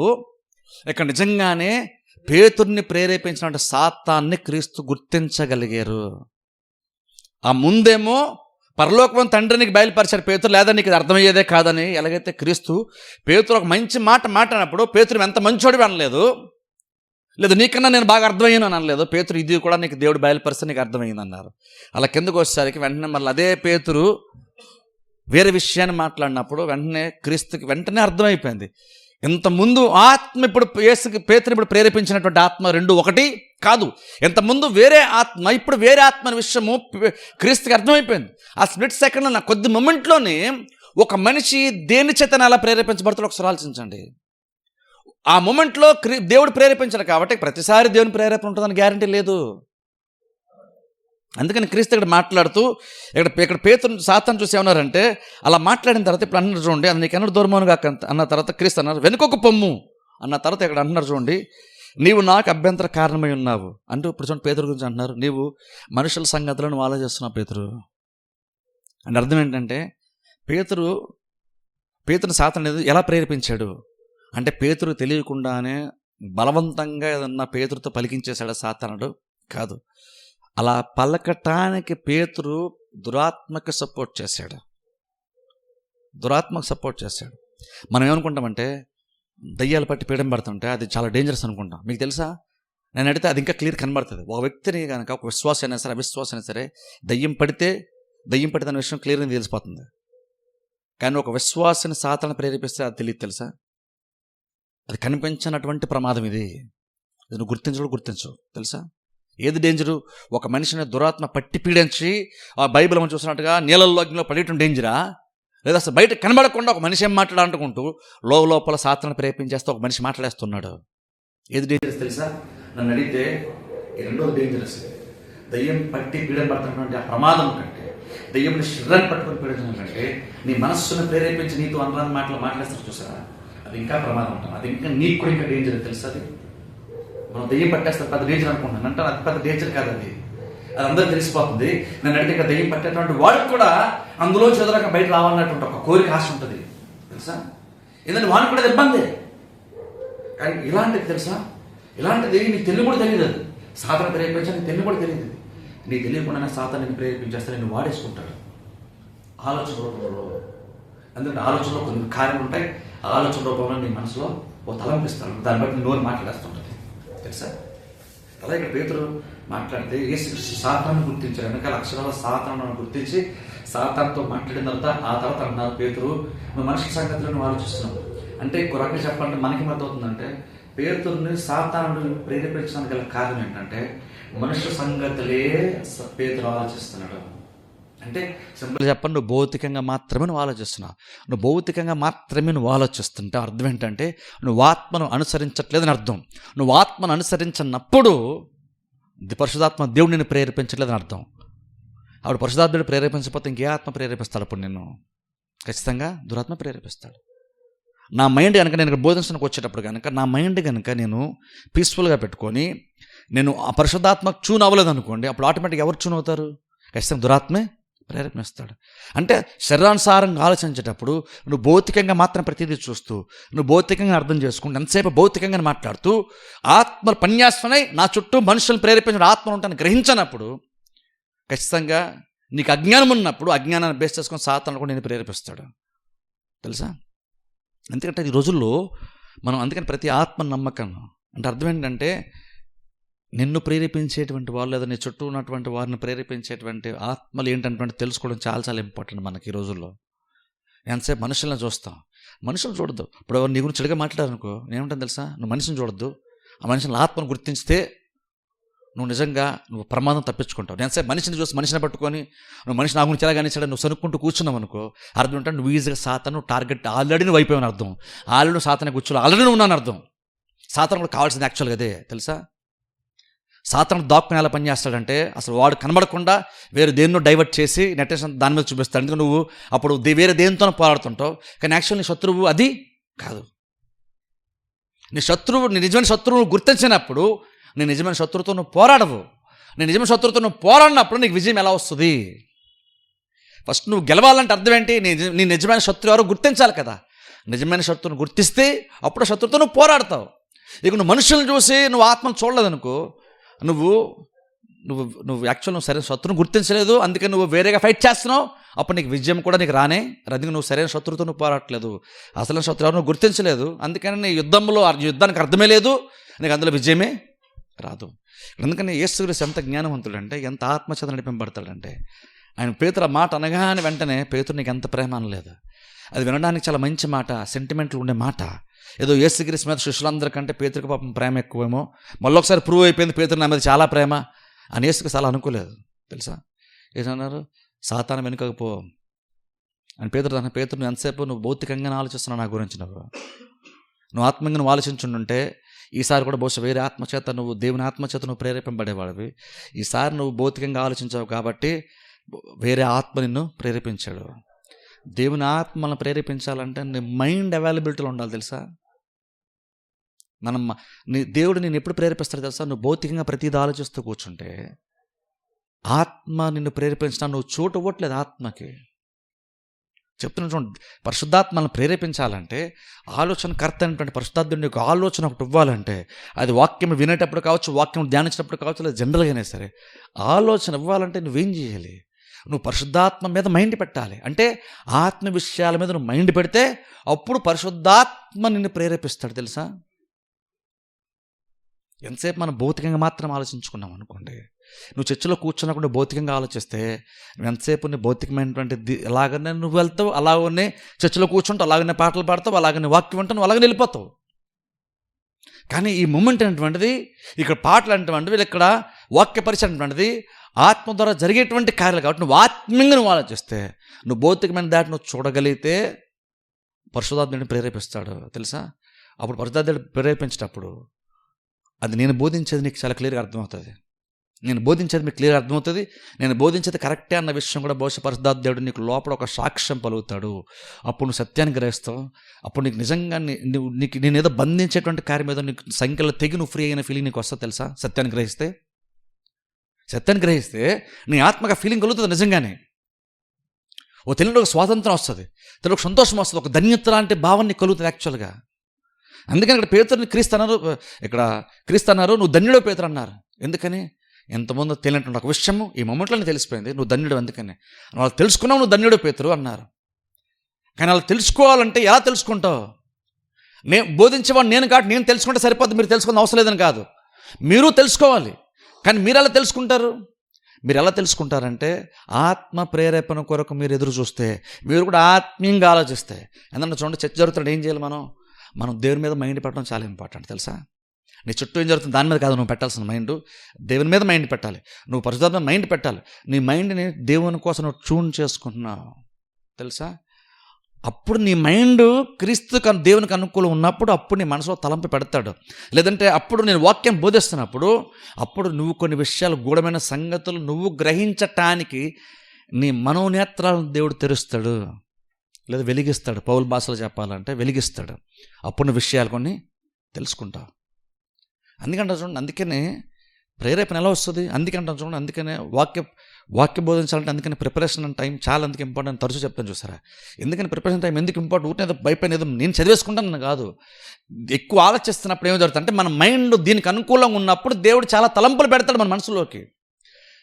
ఆత్మచేత వాక్య బోధన అటువంటిది ఇక్కడ నిలబడ్డానికి జరిగేది మాత్రమే కాదు. గమనించండి, చాలామంది అనుకుంటే నేను నిలబడిన తర్వాత దేవుడు నాకు ప్రేరేపిస్తాడు, అప్పుడు నేను నోరు తెరుస్తాను, నేను నోరు బాగా తెరువు, దేవుడు నింపుతాడు, నేను ఇక్కడ నిలబడతాను, దేవుడు నాకు ఆటోమేటిక్గా ఇచ్చేస్తాడు. నేనైతే అలా అనుకోను. నేను నిలబడాలంటే నేను చాలా సిద్ధపడితే కానీ నిలబడను. చాలా సిద్ధపడిన బేసిక్ అర్థం ఏంటో చేశాను, జస్ట్ మైండ్తో ఆలోచిస్తా కూర్చుంటాం అంతే. ఆలోచిస్తా కూర్చుంటే దేవుడు చాలా ప్రేరేపిస్తాడు. అలా ప్రేరేపించినప్పుడు అవన్నీ మైండ్లో ఉంటాయి. అప్పుడు ఇక్కడ వచ్చి మరలా బోధించేటప్పుడు నా మైండ్లో ఉన్న దానికంటే ఇంకా గూఢమైన సంగతులు, నాకు కూడా మైండ్లో లేనటువంటి సంగతులు కూడా దేవుడు అప్పటికప్పుడు బయలుపరుస్తాడు, బోధిస్తాం. అప్పుడు వాక్య పరిచయం అలా జరుగుతుంది. తెలుసా మీకు వాక్య పరిచయం అలా జరుగుతుంది. వాక్యం వినేటప్పుడు కూడా మీరు అలా వినాలి వాక్యాన్ని. ఎందుకంటే ఇక్కడ బోధకుని యొక్క సామర్థ్యం మీద ఆధారపడి ఉండదు. తెలుసా ఒక సందర్భంలో క్రీస్తుకున్నాను చూస్తారు, ఇంకా చెప్పడానికి చాలా సంగతి ఉన్నాయి కానీ వాటిని మీరు గ్రహించలేరు అని క్రీస్తు అన్నారు. మనకు యేసు క్రీస్తు లాంటి బోధకుడు బోధిస్తే కూడా గ్రహించలేనటువంటి సంగతులు ఉంటాయా అంటే మీరు యాక్చువల్ చెప్పండి, మీరు తట్టుకోలేరు అన్నారు. అంటే మీరు అట్లా మీరు గ్రహించలేరు, మీరు వాటిని అర్థం చేసుకోలేరు అని క్రీస్తే స్వయంగా అన్నారు. లేదా నేను చాలా విషయాలు చెప్దును అంటే అర్థం ఏంటి? ఊరగా చెప్పాలంటే క్రీస్తు ఏమైతే బోధించారో శిష్యులకి అదే చాలా గొప్ప విషయాలు మనం అనుకుంటాం. చాలా లోతైన సంగతులు మనం మర్మాలు బోధించారు అనుకుంటాం. కానీ మీకు తెలుసా, క్రీస్తు ఎంతైతే బోధిస్తే ఆ బోధలో ఉండి వీళ్ళు అర్థం చేసుకొని రాశారో అంతకంటే ఎక్కువే క్రీస్తుకి చాలా విషయాలు తెలుసు. ఆయన ఎంత బోధించడానికి అంతే తెలిసిందని కాదు, గమనించండి. ఆయన చాలా తెలుసు కానీ కొన్నే బోధించాడు. ఎందుకంటే ఆయన తెలిసిన ప్రతిదీ చెప్తే వీళ్ళు అర్థం చేసుకోలేరు శిష్యులు. అందరిని క్రీస్తారా నేను అన్నీ చెప్పనన్నారు. నేను మీకు అన్నీ, ఎందుకంటే మీరు వాటిని సహించలేరు అన్నారు. అంటే అర్థం ఏంటి? మీరు వాటిని అర్థం చేసుకోలేరు కాబట్టి మీకు అన్నీ చెప్పను నేను అంటే అర్థం ఏంటి? క్రీస్తు ఏదైతే ఏ విషయాలు బోధించారో అంత మాత్రమే క్రీస్తుకు తెలుసు అని కాదు. ఆయన బోధించిందే మనకు చాలా ఆశ్చర్యం. కానీ క్రీస్తు అన్న మాట బట్టి అర్థం ఏంటంటే క్రీస్తు ఇంకా చాలా తెలుసు కానీ కొన్నే బోధించారు. అంటే అర్థం ఏంటి? క్రీస్తులా అంటే ప్రధాన బోధ ఒకడే. నేను బోధిస్తే అన్నీ మీకు అర్థం కాకపోతే నేను కూడా కొన్ని తగ్గించేస్తాను, మీకు అన్నీ నేను చెప్పను. నాకు చాలా తెలుసు కానీ అన్నీ నేను చెప్పను, ఎందుకంటే మీరు అర్థం చేసుకోలేరు అన్నారు క్రీస్తు. అంటే అర్థం ఏంటి? క్రీస్తే స్వయంగా నిలబడినా సరే ఇంకను మీ కెపాసిటీ తగ్గట్టు ఆయన కూడా వాక్యాన్ని బోధిస్తారు. అంటే అర్థం ఏంటప్పుడు? నీకు కూడా కెపాసిటీ ఉండాలన్నమాట. బోధకుడు బోధిస్తే సరిపోదు, నీకు కూడా కెపాసిటీ ఉంటే నువ్వు అర్థం చేసుకుంటా బోధించినప్పుడు. అందుకే నన్ను ప్రేరేపణ అంటే బోధించేవాడికి మాత్రమే కాదు, వినేవాడికి కూడా ప్రేరేపణ చాలా చాలా అవసరం. ఎందుకంటే నువ్వు కూడా పరిశుద్ధాత్మ ప్రేరేపణ, నువ్వు కూడా చాలా విషయాలు వింటావు. అందుకే చూడండి, ఆ మొమెంట్లో పేతురుని ప్రేరేపించాడు పరిశుద్ధాత్మ పైన. కొంచెం కిందకు వచ్చేసరికి సాతాను ప్రేరేపించాడు. ఇప్పుడు అంటే మనం కూడా స్ప్లిట్ సెకండ్ అలా మారిపోతుంటాం తెలుసా. ఆ మార్పుకి మళ్ళీ ఆధారం నువ్వే అవుతావు. నువ్వు ఎలాగ ఆలోచిస్తున్నావు, ఏం ఆలోచిస్తున్నావు దాన్ని బట్టే నిన్ను పరిశుద్ధాత్మ దేవుడు ప్రేరేపిస్తాడా లేదంటే దురాత్మ ప్రేరేపిస్తాను చాలా ఇంపార్టెంట్. ఎందుకంటే మన చర్చలోకి వచ్చిన తర్వాత ఇక్కడ వాతావరణం మనకు అందుకే చాలా ఇంపార్టెంట్ తెలుస్తుంది. అందుకని చిన్న నాకు చాలా డిస్టర్బెన్స్ అనిపిస్తుంది. ఎందుకంటే ఇక్కడ ఆ డిస్టర్బెన్స్ ఎందుకు జస్ట్ నాకు నచ్చకుండా ఏదో జరుగుతుంది, నాకు నచ్చని జరుగుతున్నాను డిస్టర్బెన్స్ కాదు. ఇక్కడ నా మైండ్ డిస్టర్బ్ అయింది అనుకోండి, అప్పుడు నా మైండ్ డిస్టర్బ్ అయితే నాకు రావాల్సిన ప్రేరణ బహుశా నాకు రాకపోవచ్చు. నా ప్రాబ్లం అది. ఇక్కడ ఎవరో చేశారో అది నాకు డిస్టర్బెన్స్ అన్నది కాదు. నేను ఎందుకు ఫీల్ అవుతానంటే నేను నా మైండ్ డిస్టర్బ్ అయింది అనుకోండి, నాకు రావాల్సిన ప్రేరణ బహుశా నేను మిస్ అవుతానేమో. ఎందుకంటే ఎప్పుడు ఒకలాగా ఆలోచించడానికి ప్రయత్నం చేస్తాను, అలా ఉండడానికి ఇష్టపడతాను. నా చుట్టూ జరుగుతున్న పక్కన పెట్టేసి నా మైండ్ ఎప్పుడు కూడా చర్చలోకి వచ్చిన తర్వాత ఒకలాగా ఆలోచించిన ప్రయత్నం చేస్తుంటాను. దాన్ని డిస్టర్బ్ చేసేది వచ్చినప్పుడు నేను చాలా డిస్టర్బ్గా నేను ఫీల్ అవుతాను. ఎందుకంటే నా ఆలోచన దానిని కట్ చేసేటువంటి కార్యాలు కొన్ని జరుగుతాయి. అందుకని మీరందరూ కూడా చర్చలోకి వస్తే మీరు చాలా జాగ్రత్తగా ఉండాలి. మీరు బేస్ చేసుకున్న దాన్ని బట్టి నేను ఎంతవరకు చెప్పగలను, ఎంత లోతు చెప్తాను డిపెండ్ అయి ఉంటుంది. నేను ఎంత సిద్ధపడ్డాను దాని మీద మాత్రమే డిపెండ్ అవ్వదు. ఎంతగా మీరు పొందుకునే కెపాసిటీ సామర్థ్యం మీకు ఉంది అన్న దాన్ని బట్టి, మీరంత ఆశపడుతున్నారు, మీరంత తెరిచిన హృదయంతో మీరు దాన్ని బట్టి కూడా వాక్య పరిచయం జరుగుతుంది. ఎందుకంటే వాక్య పరిచయం అంటే ఇక్కడ నేను నిలబడితే నా సామర్థ్యాన్ని బేస్ చేసుకొని నా సామర్థ్యం కొలది చేసేది కాదు. వాక్య పరిచయం అంటే నా సామర్థ్యానికి మించి చేసేటువంటి కార్యము, అది దేవుడు చేసేది. అందుకని వినేటప్పుడు మీరు కూడా అందుకని సిద్ధపడాలంటే అర్థం ఏంటి? మీరు కూడా చర్చలోకి వచ్చిన తర్వాత మీ మైండ్ అంతా దేవుని మీద పెడితే కానీ జరగదు తెలుసా. మీ మైండ్ అందుకని దేవుని పట్ల అందుకని చాలా అంత ఇంపార్టెంట్ అంటాను. దేవుని మీద పెడతా ఉంటే ఆటోమేటిక్గా ఓ టైం వచ్చేసరికి మీ ఆత్మ ట్యూన్ అయిపోద్ది తెలుసా. అప్పుడు ఈజీగా పరిశుద్ధాత్మ ప్రేరేపణ మీకు అర్థమవుతుంది. పరిశుద్ధాత్ముడు ఎప్పుడు కూడా మంచి ఆలోచనలు, మంచి విషయాలు పెట్టాలని ఇష్టపడతాడు తెలుసా. కాకపోతే విశ్వాసాలు మనంత చోటు ఇవ్వం మనం. ఎందుకంటే చూడండి, మన చర్చలో ఫిజికల్ యాక్టివిటీ మీద దాటేసి మనం ఉండాలి. మనం అంటే అర్థం ఏంటి? భౌతికంగా నువ్వు చేసే దాన్ని దాటి నువ్వు ఆలోచించాలంటాను. భౌతికంగా నువ్వు చేసే దాన్ని, నేను పాటలు పాడతాను, నేను వాద్యాలు వాయిస్తాను, కానీ స్టార్టింగ్ కానీ మూమెంట్ వస్తే నేను కూడా దాన్ని యాక్చువల్గా దాటేస్తాను కూడా. అలాగే ప్రతి విశ్వాసుడు ఎగ్జాక్ట్ అలా ఉండాలి. అలా నువ్వు ఎంత ఎక్కువగా ఉండడానికి ఇష్టపడే నువ్వు దానికి ప్రిపేర్ అవుతావు. ఇక్కడ వచ్చిన తర్వాత అంత ఎక్కువగా దేవుడు నీకు విషయాలు దేవుడు బయలుపరచాడు. లిటర్ చెప్తున్నాను చూడండి, మీరు కనుక నేను ఈరోజు వాక్యం చెప్తున్నాను, మీరు నిజంగా అలా ఆలోచించగా నిజంగా దాన్ని అలా చేయగలిగితే లిటరల్గా మీకే తెలుస్తుంది. చర్చలోకి వచ్చిన తర్వాత వాక్య పరిచయం అంటే కేవలము ప్రసన్న కుమార్ మీద బేస్ అయినటువంటి ఒక కార్యం కాదు, ఆయన మించినటువంటి రీతిలో అక్కడ జరుగుతున్న విషయం మీకు అర్థమవుతుంది. మీరు సిద్ధపడితే మీరు భౌతికంగా అనుకుంటే భౌతికంగా మాత్రం మీరు చూస్తారు, దానివల్ల మీకు పెద్ద యూజ్ ఏమీ ఉండదు. అదే ఆత్మీయంగా కనుక మీరు ఉంటే ఇంతకన్నా నేను గ్రహించిన దానికంటే అర్థం చేసిన దానికంటే గొప్పగా ఇక్కడ జరుగుతుందని నీకు అర్థమవుతుంది. అప్పుడు నువ్వు కూడా క్రీస్తు చెప్పినట్టు నువ్వు కూడా ధన్యుడు అవుతావు. గొడవైన సంగతి నువ్వు గ్రహించినప్పుడల్లా నువ్వు ధన్యుడివే తెలుసా. ఎందుకంటే పరిశుద్ధాత్మ దేవుడు బయలుపరిచాడు. కానీ రక్తమాంసములకి దాన్ని రక్తమాంసాలు అర్థం ఏంటి? రక్తమాంసాలు మనిషి బయలుపరచాలి. అది నీ శరీరంలో నుంచి వచ్చినట్టు కావచ్చు, లేదంటే రక్తమాంసం నాలంటాడు నిలబడి వాక్యం బోధించినప్పుడు ఈ రక్తమాంసముల నుండి వచ్చినటువంటిది కాదు, అక్షరాల దేవుడే నీకు బయలుపరిచిన అర్థం. అలా కూడా వాక్య పరిచయం జరుగుతుంది తెలుసా. అందుకనే మీరు చర్చలోకి వచ్చినప్పుడు ఎలాగ ఆలోచిస్తున్నాను అంటున్నది అందుకని చాలా చాలా ఇంపార్టెంట్ అన్నాను. ఒక వాక్య భాగం చూద్దాం, చూడండి. మత్తయి సువార్త 7వ అధ్యాయానికి వెళ్దాం. మత్తయి సువార్త 7వ అధ్యాయము, మత్తయి సువార్త 7వ అధ్యాయము 15వ వచనం చదువుతాను. మత్తయి సువార్త 7వ అధ్యాయము 15వ వచనం నేను చదువుతాను. మత్తయి సువార్త 7:15. మత్తయి సువార్త 7వ అధ్యాయము 15వ వచనం. అబద్ధ ప్రవక్తలను గురించి జాగ్రత్త పడుడి. వారు గొర్రెల చర్మములు వేసుకొని మీ యొద్దకు వత్తురు, కానీ లోపల వారు క్రూరమైన తోడేళ్ళు. వారి ఫలము వలన మీరు వారిని తెలుసుకొని. గమనించండి, ఇక్కడ ఇప్పుడు చూడండి, క్రీస్తు అంటారన్నమాట. అంటే క్రీస్తు కూడా ఫీల్ అయ్యారు. అంటే ఆయన కూడా అర్థమైంది ఏంటంటే అబద్ధ ప్రవక్తలు ఉంటారని ఆయన కూడా అర్థమైంది. అదన్నారు, వాళ్ళని గురించి మీరు జాగ్రత్తగా ఉండండి. సరే, జాగ్రత్తగా ఉండండి. జాగ్రత్త అంటే అర్థం ఏంటి? ఎవరేంటో నీకు తెలియదా అంటే జాగ్రత్తగా ఉండు, ఎందుకంటే నువ్వు తెలుసుకోవచ్చు. వారు గొర్రెల చర్మము వేసుకొని మీ వద్దకు వత్తురు. సరే, ఎందుకు సాతాను తీసి గుర్తుపట్టలేమని చెప్తున్నాను తెలుసా? సాతాను గొర్రె చర్మము కప్పుకొని, స్వాభావికంగా వాడు తోడేలు, కానీ గొర్రె చర్మము కప్పుకొని వస్తాడు. అంటే ఆలోచించండి, నువ్వు చూస్తున్న మందలో చూస్తున్న ప్రతిదీ గొర్రె యాక్చువల్గా కాదు. నీకు ఏదైతే బయటకు కనబడుతుందో ప్రతిదీ అది యాక్చువల్గా కాదు. కొన్ని ఆ గొర్రెలతో పాటు తోడేలు కూడా గొర్రె చర్మం కప్పుకొని కూడా ఉండొచ్చు. అంటే అర్థం ఏంటి? గొర్రె చర్మం కప్పుకుంటే అర్థం ఏంటంటే వాళ్ళు బయటకి మాత్రం ఆత్మీయంగా కనబడతారు, బయటకి ఆత్మీయ విషయాలు మాట్లాడతారు. బయటికి జనరల్ క్రిస్టియన్ సొసైటీలో క్రిస్టియన్స్గా మనం తరచుగా ఎలాంటి పదాలు ఎక్కువ వాడతాం, ఎలాంటి బాడీ లాంగ్వేజ్, ఎలాంటి భాష మాట్లాడతామో అలాంటి వేషం వాళ్ళు కడతారు. అప్పుడు చూడగానే నీకు ఏమనుకుంటాం అంటే ఆ మాట బట్టి తెలిసిపోయిందండి, నేను డ్రెస్ బట్టి తెలిసిపోయింది నేను పాస్టర్ గారు అని అంటాం. అంటే ప్రతిసారి నీకు నిజంగా అలా తెలిసిపోద్దా నిజమైన పాస్టర్ ఎవరో? కొన్నిసార్లు బహుశా నువ్వు చర్మమును చూస్తున్నావేమో. అంటే ప్రతిసారి గొర్రె చర్మం ఉన్నా కానీ ప్రతిసారి నువ్వు పైన చూడగానే యూనిఫామ్ని చూసి పాస్టర్ గారు నువ్వు అనడానికి వీలు లేదు. నిజమైన పాస్టర్ ఎవరు నువ్వు ఎలా చెప్తావు? ఒక వైట్ అండ్ వైట్ వేశారు, ఒక కరెక్టే, కానీ వైట్ అండ్ వైట్ వేశారు కాబట్టి ఆయన పాస్టర్ గారు అయిపోతారా? నిలబడి దేవుని స్తోత్రం అని చెప్పేసి బైబిల్ తీశాడు కాబట్టి, బైబిల్ తీసే చెప్పాడు కాబట్టి నిజమైన వాక్య బోధకుడు అయిపోతాడా? సత్యవాక్య బోధకుడు అయిపోతాడా? అంటే క్రీస్తు అన్నారు ఇక్కడ, ఆయన లోతు చెప్తున్నా అన్నారు.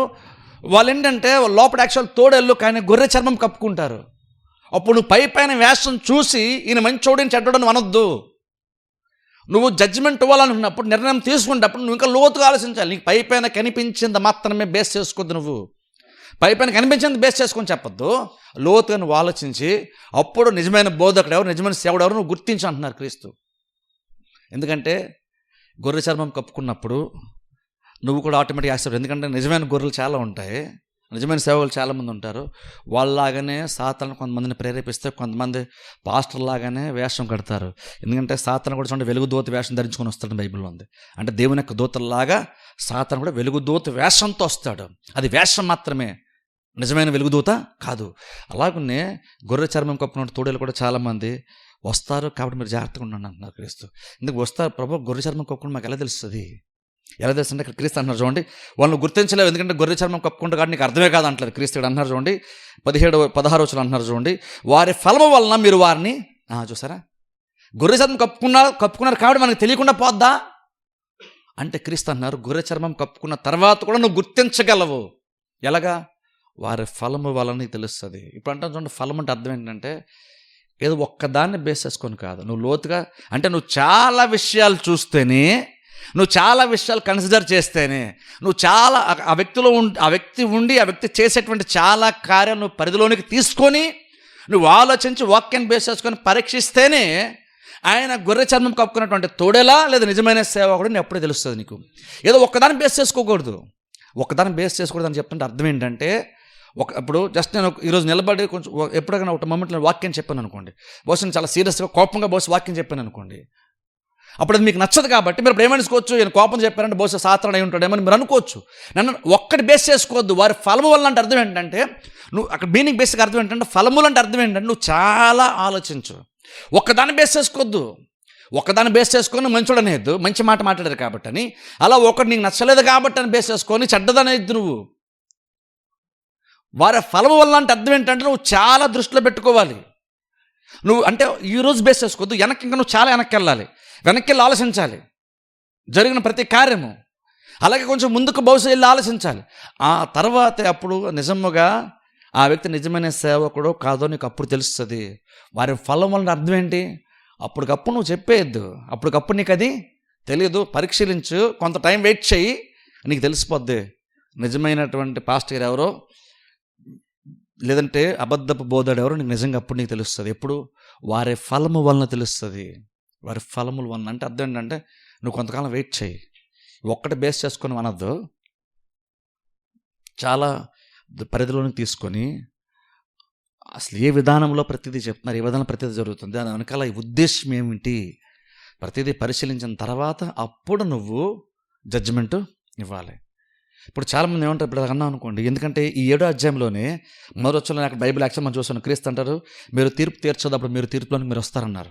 ఇప్పుడు చాలామంది అనుకుంటుంటే జస్ట్ కొంచెం ముందే పైన వచ్చాను కాబట్టి అనుకుంటుంటే చాలామంది ఇలాంటి చెప్పాను అనుకోండి, అల్లి నేను ఎవరిని తీర్పు తీర్చండి, ఏ పాస్ గారు కరెక్ట్, ఏ పాస్ దొంగ పాస్, నేను తీర్పు తీర్చాను, ఎందుకంటే తీర్పు తీరిస్తే దేవుడు తీర్పు తీరుస్తాడు, నేను తీర్పులోనికి రాకూడదు, అందుకే నేను తీర్పు తీర్చు అంటారు.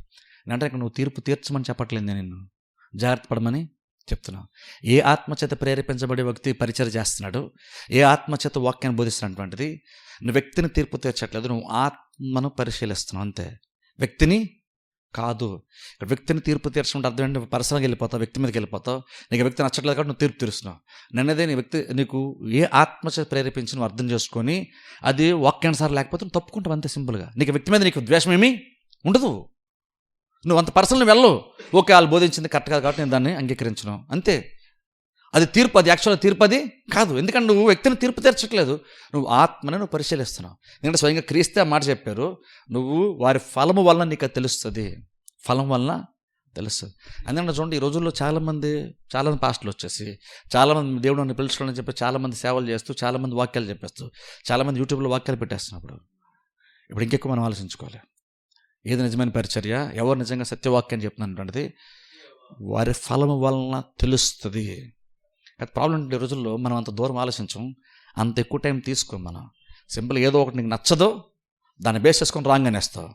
సింపుల్ ఏదో నీకు నచ్చుద్ది, అందరూ పాస్టర్లు మాట్లాడే భాషలో మాట్లాడేసరికి, మామూలుగా మాట్లాడేసరికి, మంచిగా మాట్లాడే ప్రైజ్లో స్తోత్రం ఇంకేదో చక్కగా మాట్లాడేసరికి మీరు పాస్టర్ అనేసుకుంటారు. బహుశా దాన్ని మించి నువ్వు ఆలోచించాలి, వారి ఫలము వలన తెలుస్తుందంటే నువ్వు లోతుగా నువ్వు ఆలోచిస్తే కానీ నీకు విషయం అర్థము కాదు. కానీ బయలు ప్రకారం చూసుకున్నానుకోండి, చాలా సందర్భాలు ఏం జరుగుతుంది, కొన్ని ఓల్డ్ టెస్ట్మెంట్ ఎక్కువ చూడండి, పాత నిబంధనల ప్రవక్తల గ్రంథాల్లో మీరు చూడండి, నిజమైన ప్రవక్తల కంటే అబద్ధ ప్రవక్తల యొక్క మాటలే ఇజ్రాయేల్ చాలా సందర్భాలు నమ్మారు. ఇర్మియా గ్రంథం మనం చూసాం, అప్పుడు కూడా ఇర్మియా కంటే వేరే అబద్ధ బోధకులు, అబద్ధ ప్రవక్తలు వచ్చి బోధించింది దాన్ని ఎక్కువ మంది ఫాలో అయ్యారు, ఇర్మియాని ఎక్కువ మంది ఫాలో అవ్వాలి. అలా రీసెంట్ మనం మీకా గ్రంథం చూసాం, మీకా గ్రంథంలో కూడా మీకా ఒక్కడే సత్యాన్ని బోధించాడు. చాలామంది అబద్ధ బోధకులు చాలామంది ఉన్నారు, వాళ్ళు డబ్బులు వస్తేనే వాళ్ళు చాలా హ్యాపీగా ఉంటున్నారు, రాజు దగ్గర ఉంటున్నారు, వాళ్ళు వీఐపీలాగా చాలామంది అయిపోతున్నారు. కానీ పాపం మీకా మాత్రం చాలా సందర్భాల్లో జైల్లో ఉంటున్నాడు, మనుషుల చేత తిట్లు తింటున్నాడు, చాలా సమస్యలు కూడా మీకా ఎదుర్కొన్నాడు. ఇప్పుడు సందర్భం తినడానికి కూడా తినలేని పొజిషన్ కూడా మీకా వెళ్ళిపోయాడు, నిజమైన పరిచయం చేస్తూ కూడా. అంటే బేసిక్ అర్థం ఏంటి ఇక్కడ, బేసిక్ మనుషులు కూడా బేసిక్గా ఎలా ఉంటారంటే, ఎక్కువ శాతం మంది మెజారిటీ ఎలా ఉంటారంటే, ఇంత లోతు ఎవరు ఆలోచించాం కాబట్టి నిజమైనటువంటి పాస్టర్లు కూడా చాలామంది సఫర్ అవుతారు. ఎందుకో తెలుసా, నిజమైన పాస్టర్లు సఫర్ అవడానికి కారణము దేవుడు వారి పరిచయం అభివృద్ధి పరచలేదని కాదు, లేదా దేవుడు వాళ్ళ అవసరాలు తీర్చలేదని కాదు, దేవుడు వారిని పోషించలేదు కాబట్టి నిజమైన సేవకులు సఫర్ అవుతున్నారని కాదు. నిజమైన సేవకులు ఎందుకు సఫర్ అవుతారని చాలా సందర్భంలో విశ్వాసం అంత జ్ఞానంగా ఆలోచించరు కాబట్టి, విశ్వాసులు ఆత్మీయంగా పరిచయం చూడరు కాబట్టి నిజమైనటువంటి సేవలో చాలా సందర్భాల్లో సఫర్ అవుతారు. తిన్న కూడా చాలామంది తిండి కూడా ఉండదు, సఫర్ అవుతారు చాలామంది. మీకు అలాగే సఫర్ అయ్యాడు కదా చాలా సందర్భంలో.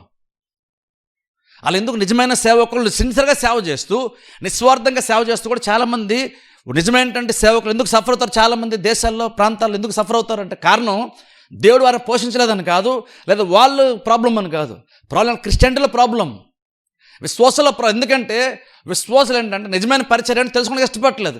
నిజమైనటువంటి పరిచర్యలో బాగా ఉండడం కంటే వాళ్ళకి అనుకూలంగా వాళ్ళకి బాగున్న మీద ఉండడానికి ఎక్కువ ఇష్టపడుతున్నాం. మనం ఎక్కడికి వెళ్తున్నామంటే ఏది మనకు అనుకూలంగా ఉంది అక్కడికి వెళ్ళడానికి ఇష్టపడుతున్నాం. నువ్వు పరిచర్ని, ఆత్మీయ జీవితాన్ని అంత అల్పంగా ఆలోచించేటువంటి విశ్వాసులు ఉన్నారు కాబట్టి నిజమైనటువంటి సేవలో చాలా సందర్భాలు సఫర్ అవుతారు. ఎందుకంటే ఈ రోజుల్లో మనకి సత్యవాక్యము, నిజమైన పరిచయం మనకు కావాల్సింది. నా మైండ్ సెట్ తగ్గట్టుగా ఎక్కడ బాగుందో అక్కడికి వెళ్తున్నాం. ఎందుకంటే నిజమైనటువంటి పరిచయ చోట్లు ఉండాలంటే కొన్ని సందర్భాలు నీకు చాలా ఇబ్బంది ఉంటుంది నీకు. ఎందుకంటే కొన్నిసార్లు అక్కడ ప్రసంగాలు నేను కదిలించేస్తాయి, నేను కుదురుతాయి కొన్ని సందర్భాల్లో. నీకు నచ్చినటువంటి విషయాలు చాలా నీ మీద వాక్యం ద్వారా ప్రెషర్ పెడతారు, అది నీ యాక్చువల్ నీకు నచ్చదు. ఇర్మియా అలాగనే చాలా సందర్భాల్లో చెప్పాడు, కానీ నిజమైన అబద్ధ ప్రవక్తలు వచ్చి ఏం చెప్పారు? ప్రజలకు ఏది నచ్చుతుందో దాన్నే చెప్పారు. అది వాళ్ళకి మోటివేషన్ లాగా ఉంది. వాళ్ళకి నచ్చింది అబద్ధ బోధకులు, అబద్ధ ప్రవక్తలు చెప్పారు. అందుకనే జనాల్లో వాళ్ళకి మంచి ఫాలోయింగ్ ఉంది. అబద్ధ ప్రవక్తలను వాళ్ళు నమ్మేశారు. ఇజ్రాయెల్ ప్రజలు అందరూ నమ్మేశారు. ఇర్మియాని ఎవరైనా నమ్మారా? మీకని ఎవరైనా నమ్మారా? కానీ అబద్ధ ప్రవక్తలు నమ్మడం చాలా ఈజీ. ఎందుకంటే జనాలకు నచ్చింది మాత్రమే వాడు చెప్తాడు. కానీ నిజమైన ప్రవక్తలు ఏం చెప్తారు? దేవుడు ఏం చెప్పమనడం వాళ్ళకి అనిపించింది దాన్ని చెప్తారు. మీకేది నచ్చుతుందో మీకేది నచ్చదో అది కాదు.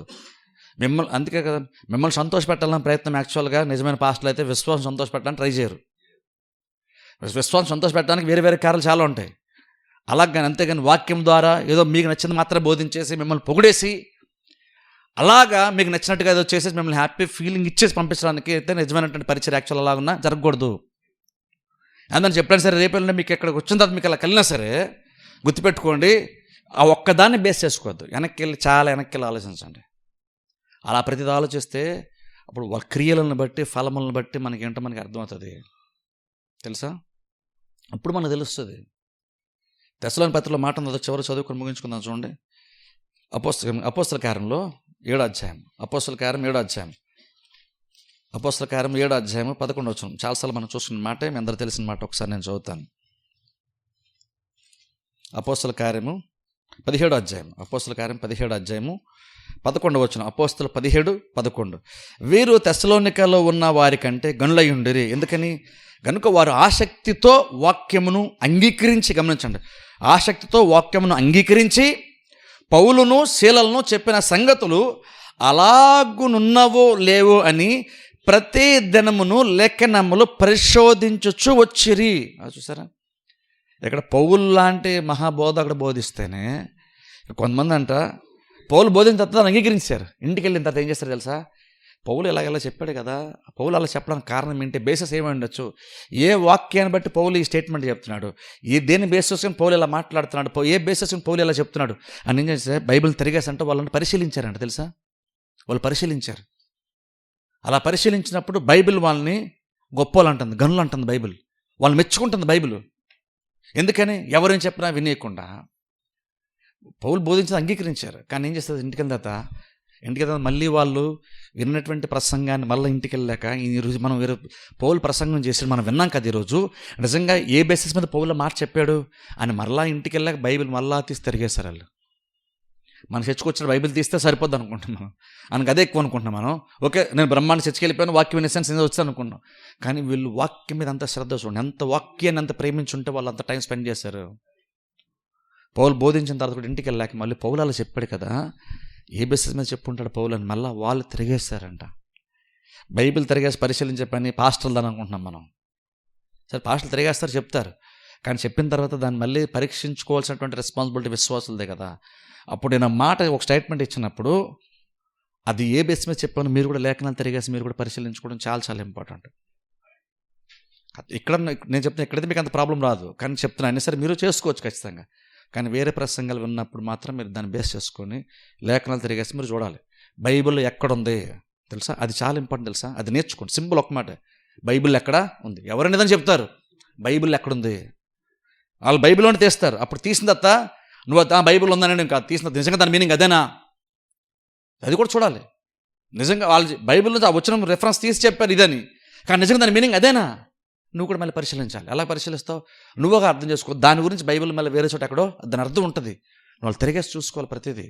అంత ఆత్మీయ జ్ఞానము, అంత ఆత్మ సంబంధమైన జాగ్రత్త రోజుల్లో విశ్వాసాలుగా మనకు ఉండాలి తెలుసా. మనకు ఉండాలి. ఎందుకంటే బైబిల్ చెప్తుంది వాక్యము ఉన్న కొందికి కాలం ఆయన రాకడ దగ్గరే కొద్ది వాక్యం కరువైపోద్ది. కాబట్టి చూడండి, ఆంధ్రప్రదేశ్ చూస్తే అలాగుందా? ఎన్ని చర్చలు వచ్చేస్తున్నాయి, పెద్ద చర్చలు ఎన్ని వచ్చేస్తాయి. రోజు మీటింగ్లే, రోజు వాక్య బోధలే. మన 24 hours ఎక్కడ నువ్వు ఎప్పుడు కావాల్సిన నీకు లైవ్ యూట్యూబ్లో కనబడుతూనే ఉంటుంది. మనకుంటే ఎక్కడ చూసినా వాక్యం బ్రహ్మాండంగా దొరికేస్తుంది అనుకుంటున్నాం ప్రపంచాన్ని చూస్తే. కానీ బైబిల్ని చూస్తే ముందు వాక్యమే కొదువైపోద్దని బైబిల్లో ఉంది. లాక్డౌన్ ముందు వారం 1-2 సార్లు యూట్యూబ్లో వచ్చేవాళ్ళు, ఇప్పుడు రోజు వస్తున్నారు యూట్యూబ్లో. ఇప్పుడు రోజుకి 24 గంటలు వచ్చేస్తున్నారు, 24 గంటలు లైవ్ వచ్చేవాళ్ళు చాలామంది ఉన్నారు. ఇప్పుడు మనం ఏమనుకుంటాను, పై నీకు జ్ఞానం వాక్య జ్ఞానం లేకపోతే అనుకుంటావు చాలామంది దేవుడు పిలిచేసుకున్నాడు, చాలామంది పరిచర్య చేస్తున్నారు, దేవుడు బలంగా అందరం వాడుకుంటున్నాడు మనం అనుకుంటున్నాం. ఎంతమంది దేవుడు వాడుకుంటున్నాడు ఎప్పుడైనా లోతుగా పరిశీలించావు? నిజంగా పరీక్షించావా? తెలుసుకున్నావా? బైబిల్ ఏమో వాక్యం కరివైపోతుంది, వాక్యం దొరకనటువంటి రోజులు వస్తాయని బైబిల్ చెప్తుంది. కానీ ప్రపంచం మనం చూస్తే ఎవరు పడితే వాక్యం చెప్తున్నారు, చాలామంది వాక్యం చెప్తున్నారు, ఎప్పుడు పడితే వాక్యం దొరికేస్తుంది. కానీ బైబిల్లో చెప్తుంది. ఈ రెండు ఎందుకు మ్యాచ్ అవ్వట్లేదు? ఎప్పుడైనా ఆలోచించారా? బోధించే వాళ్ళు ఉండరని బైబిల్ చెప్పట్లేదు, పరిచయాలు ఉన్న బైబిల్ చెప్పట్లేదు, సత్యవాక్యం చెప్పే వాళ్ళు తక్కువైపోతారు. దేవుడు వాక్యం గురించి మాట్లాడుతున్నాడు. అంటే నిజంగా వాక్యాన్ని ఉన్నదంలో చెప్పేవాళ్ళు తక్కువ మంది ఉంటారు. వాక్యమే కరువైపోయే రోజుల్లో ఉన్నాం మనం, తెలుసా? మీరు యూట్యూబ్ని చూసి ఆ లైవ్లు చూసి మీరు మోసపోకండి. నిజంగానే వాక్యం కరువైపోయిన రోజుల్లో ఆల్రెడీ మనం ఉంటున్నాం, తెలుసా మీకు? అప్పుడు వాక్యాన్ని ఎంతగా మనం ప్రేమించాలి, వాక్యం దొరికితే దాన్ని ఎంత ఘనపరచాలో ఒకసారి ఆలోచించండి. ఆ రోజున ఆ సంఘం అపోస్తలుగా సంఘం పౌలు బోధిస్తే వాళ్ళు విన్నారు, ఇంటికి మళ్ళీ పరిశీలించుకున్నారంట. వాళ్ళు అలా ఉందో లేదో క్రాస్ చెక్ చేసుకున్నారు వాళ్ళు. అందుకని పౌలు తిమోతికి అంటాడు, సమయమందును అసమయమందును వాక్యమును బోధించు లేదా ప్రకటించు. అంటే అర్థం ఏంటి? అక్కడ చాలా మనకు టైం లేదు యాక్చువల్. 2 తిమోతి పత్రికలో ఉంటుంది అక్కడ సమయమందు అసమయం అంటే అర్థం ఏంటంటే, నీకు మూడు బాగున్నా నువ్వు వాక్యం చెప్పు, నీకు మూడు బాగుపోయినా సరే నువ్వు వాక్యమే చెప్పే అంటున్నాడు. బేసిక్ పౌలు చెప్తున్నాడు తిమోతికి, యవనస్తుడైన తిమోతికి పౌలు చెప్తున్న సలహా ఏంటో తెలుసా? సమయమందును అసమయమందును నువ్వు వాక్యమును బోధించు, వాక్యమును నువ్వు ప్రకటించు అంటున్నాడు. కష్టపడి అంటున్నాడు, వాక్యంలో ప్రయాసపడి అంటున్నాడు. ఎందుకు సమయమందు అసమయం అర్థం ఏంటి? ఏటెలు పడితే ఆటలో వాక్యం చెప్పమని కదా అర్థం. సమయమందు అసమయం అర్థం ఏంటంటే, నీకు మూడు బాగున్నా బాగోకపోయినా, నీకు చెప్పాలని అనిపించకపోయినా సరే ఇంకొన్ని మరలా నిలబడి వాక్యమే చెప్పు. నీకు చెప్పాలనిపించలేదు కాబట్టి అని చెప్పేసి మొహం మార్చి కూర్చొని పోద్దు, ఇంకొన్ని వాక్యం చెప్పు. ఎందుకంటే మళ్ళీ అక్కడే అంటాడు పౌలు అంటాడు, ఎందుకంటే చాలామంది ఇంట్రెస్ట్ వస్తారు కాబట్టి అంటలేదు. పౌలు అంటున్నాడు, చాలామంది దురద చెవులు గల వాళ్ళు ఉంటారు, వాళ్ళు నచ్చినటువంటి బోధన వింటారు, వాళ్ళు నచ్చిన బోధకులను తమ కొరకు వాళ్ళు ఏర్పాటు చేసుకుంటారని చెప్తున్నాడు. అలా అంటూ మళ్ళీ అంటున్నాడు వాక్యం ప్రకటించు. సమయమందును అసమయం అంటే అర్థం ఏంటంటే, చాలామందిని వాక్యం వినరు తిమోతి. చాలామంది దురద చెవులు గల వాళ్ళు చాలామంది ఉంటారు, వాళ్ళకి ఆ దురద తీర్చుకోవడానికి వాళ్ళు కొంతమంది బోధకులను ఏర్పాటు చేసుకుంటారు, డబ్బులు ఇచ్చి వాళ్ళని పెట్టుకుంటారు, వాళ్ళకి నచ్చినటువంటి విషయాలే చెప్పించుకుంటారు. అయినా సరే నువ్వు మాత్రం ఇంకా వాక్యమే బోధించు. చెప్పేవాళ్ళు చాలామంది వినరు, నీ మాట చాలామంది వినరు, ఎందుకు చాలామంది దురద చెవులు ఉంటాయి అన్నాడు. మళ్ళీ అన్నాడు నువ్వు మాత్రం వాక్యం చెప్పుకుంటూ వెళ్ళిపో. అంటే అర్థం ఏంటి? ఎంతమంది వింటారు ఎంతమంది వినరు అన్నది పాయింట్ కాదు తిమోతి. ఎంతమంది మెచ్చుకుంటారు ఎంతమంది మెచ్చుకోరు అన్నది విషయం కాదు ఇక్కడ. నువ్వు మాత్రం నీకు నచ్చినా నచ్చకపోయినా, నీకు మూడున్నా మూడు లేకపోయినా నువ్వు మాత్రం నీ పని చేసుకుంటూ వెళ్ళిపో. ఎవరు అప్రిషియేట్ చేసినా చేయకపోయినా సరే నీ పని మాత్రం నువ్వు చేసుకుంటూ వెళ్ళిపో. అది పౌలు తిమోతి చెప్పినటువంటి సలహా. అది అందరూ వినడానికి వస్తారు కాబట్టి పాపం వాక్యం చెప్పు అంటలేదు.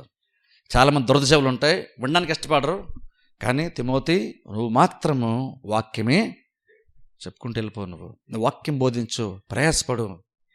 సమయమందు అసలు అంటే చాలామంది మెచ్చుకోరు, నీ ప్రసంగాన్ని చాలామంది అప్రిషియేట్ చేయరు, చాలామంది దానికి వాల్యూ గుర్తించరు. అయినా సరే నువ్వు చెప్పుకుంటూ వెళ్ళిపో అని గొప్ప ప్రసంగుడు ఏంటంటే పౌలు యవనస్తుడైన తిమోతికి చెప్పినటువంటి శ్రేష్టమైనటువంటి సలహా అది. అంటే ఈ రోజు నేను పాస్టర్స్ ఎలా ఉండాలి? ఎంతమంది వినడానికి ఇష్టపడుతున్నారు, వినడానికి ఇష్టపడరు, ఈ ప్రసంగం ఈరోజు నేను చేస్తే ఎంతమందికి నచ్చుతుంది నచ్చదు అన్నది పాయింట్ కాదు ఇక్కడ. దేవుడు చెప్పమన్నాడు, చెప్పుకుంటూ వెళ్ళిపోవడం. అది పౌలు తిమోతికి చెప్పినటువంటి సలహా. నేనే అదే పాటిస్తా. మీరు ఎంతమంది వింటే అంతమంది వినరా అన్నది పాయింట్ కాదు ఇక్కడ. మీకు నచ్చుద్దా నచ్చదని పాయింట్ కాదు. మిమ్మల్ని హ్యాపీగా ఉంచడానికి నేను ప్రయత్నం చేయట్లేదు. మిమ్మల్ని అందరినీ హ్యాపీగా ఉంచడం ఇష్టపడతాను, కానీ ఇలా హ్యాపీగా ఉంచలేను. ఒక కార్యం చేసి మిమ్మల్ని అందరినీ హ్యాపీగా ఉంచడం నా వల్ల అవ్వదు, ఎవరి వల్ల అవ్వదు. ఎవరిని హ్యాపీగా ఉంచలేరు, ఎప్పుడు ఉంచలే హ్యాపీగా. ఇక్కడికి వచ్చేందుకు హ్యాపీగా ఉండడానికి ప్రయత్నం చేయొద్దు. వచ్చినప్పుడు దేవుడు మాట్లాడతాడు, అది నచ్చని వింటాను.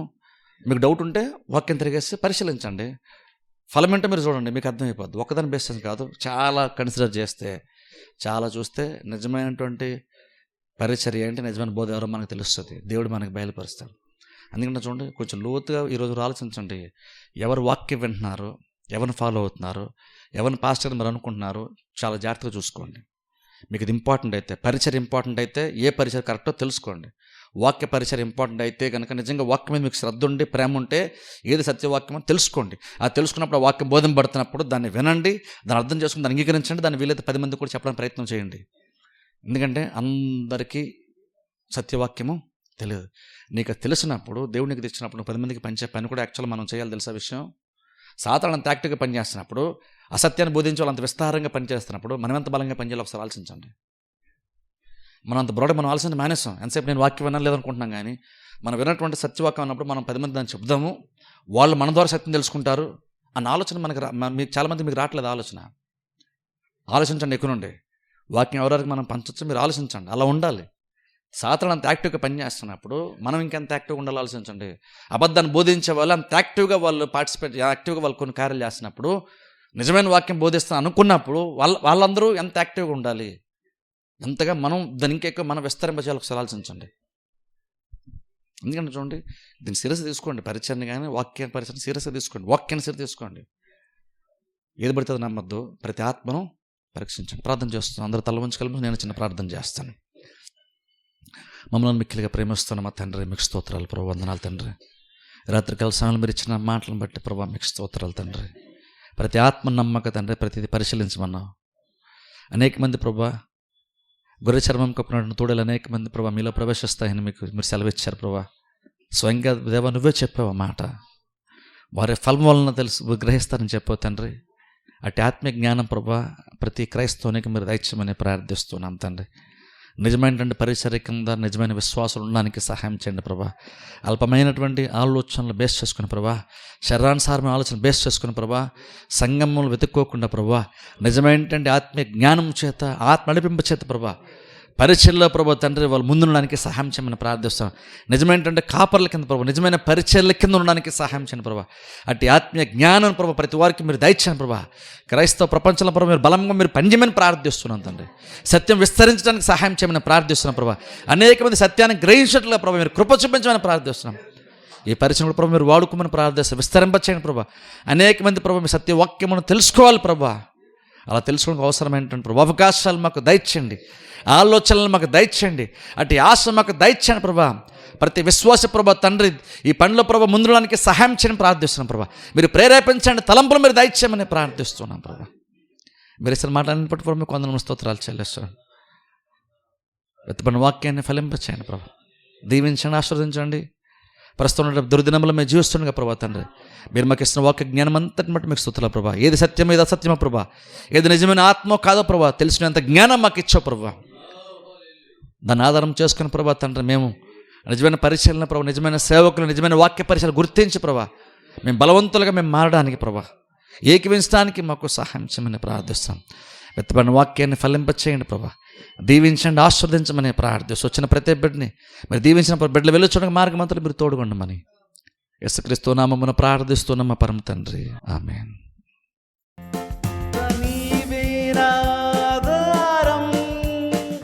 నీ ప్రేమకు సాటెవ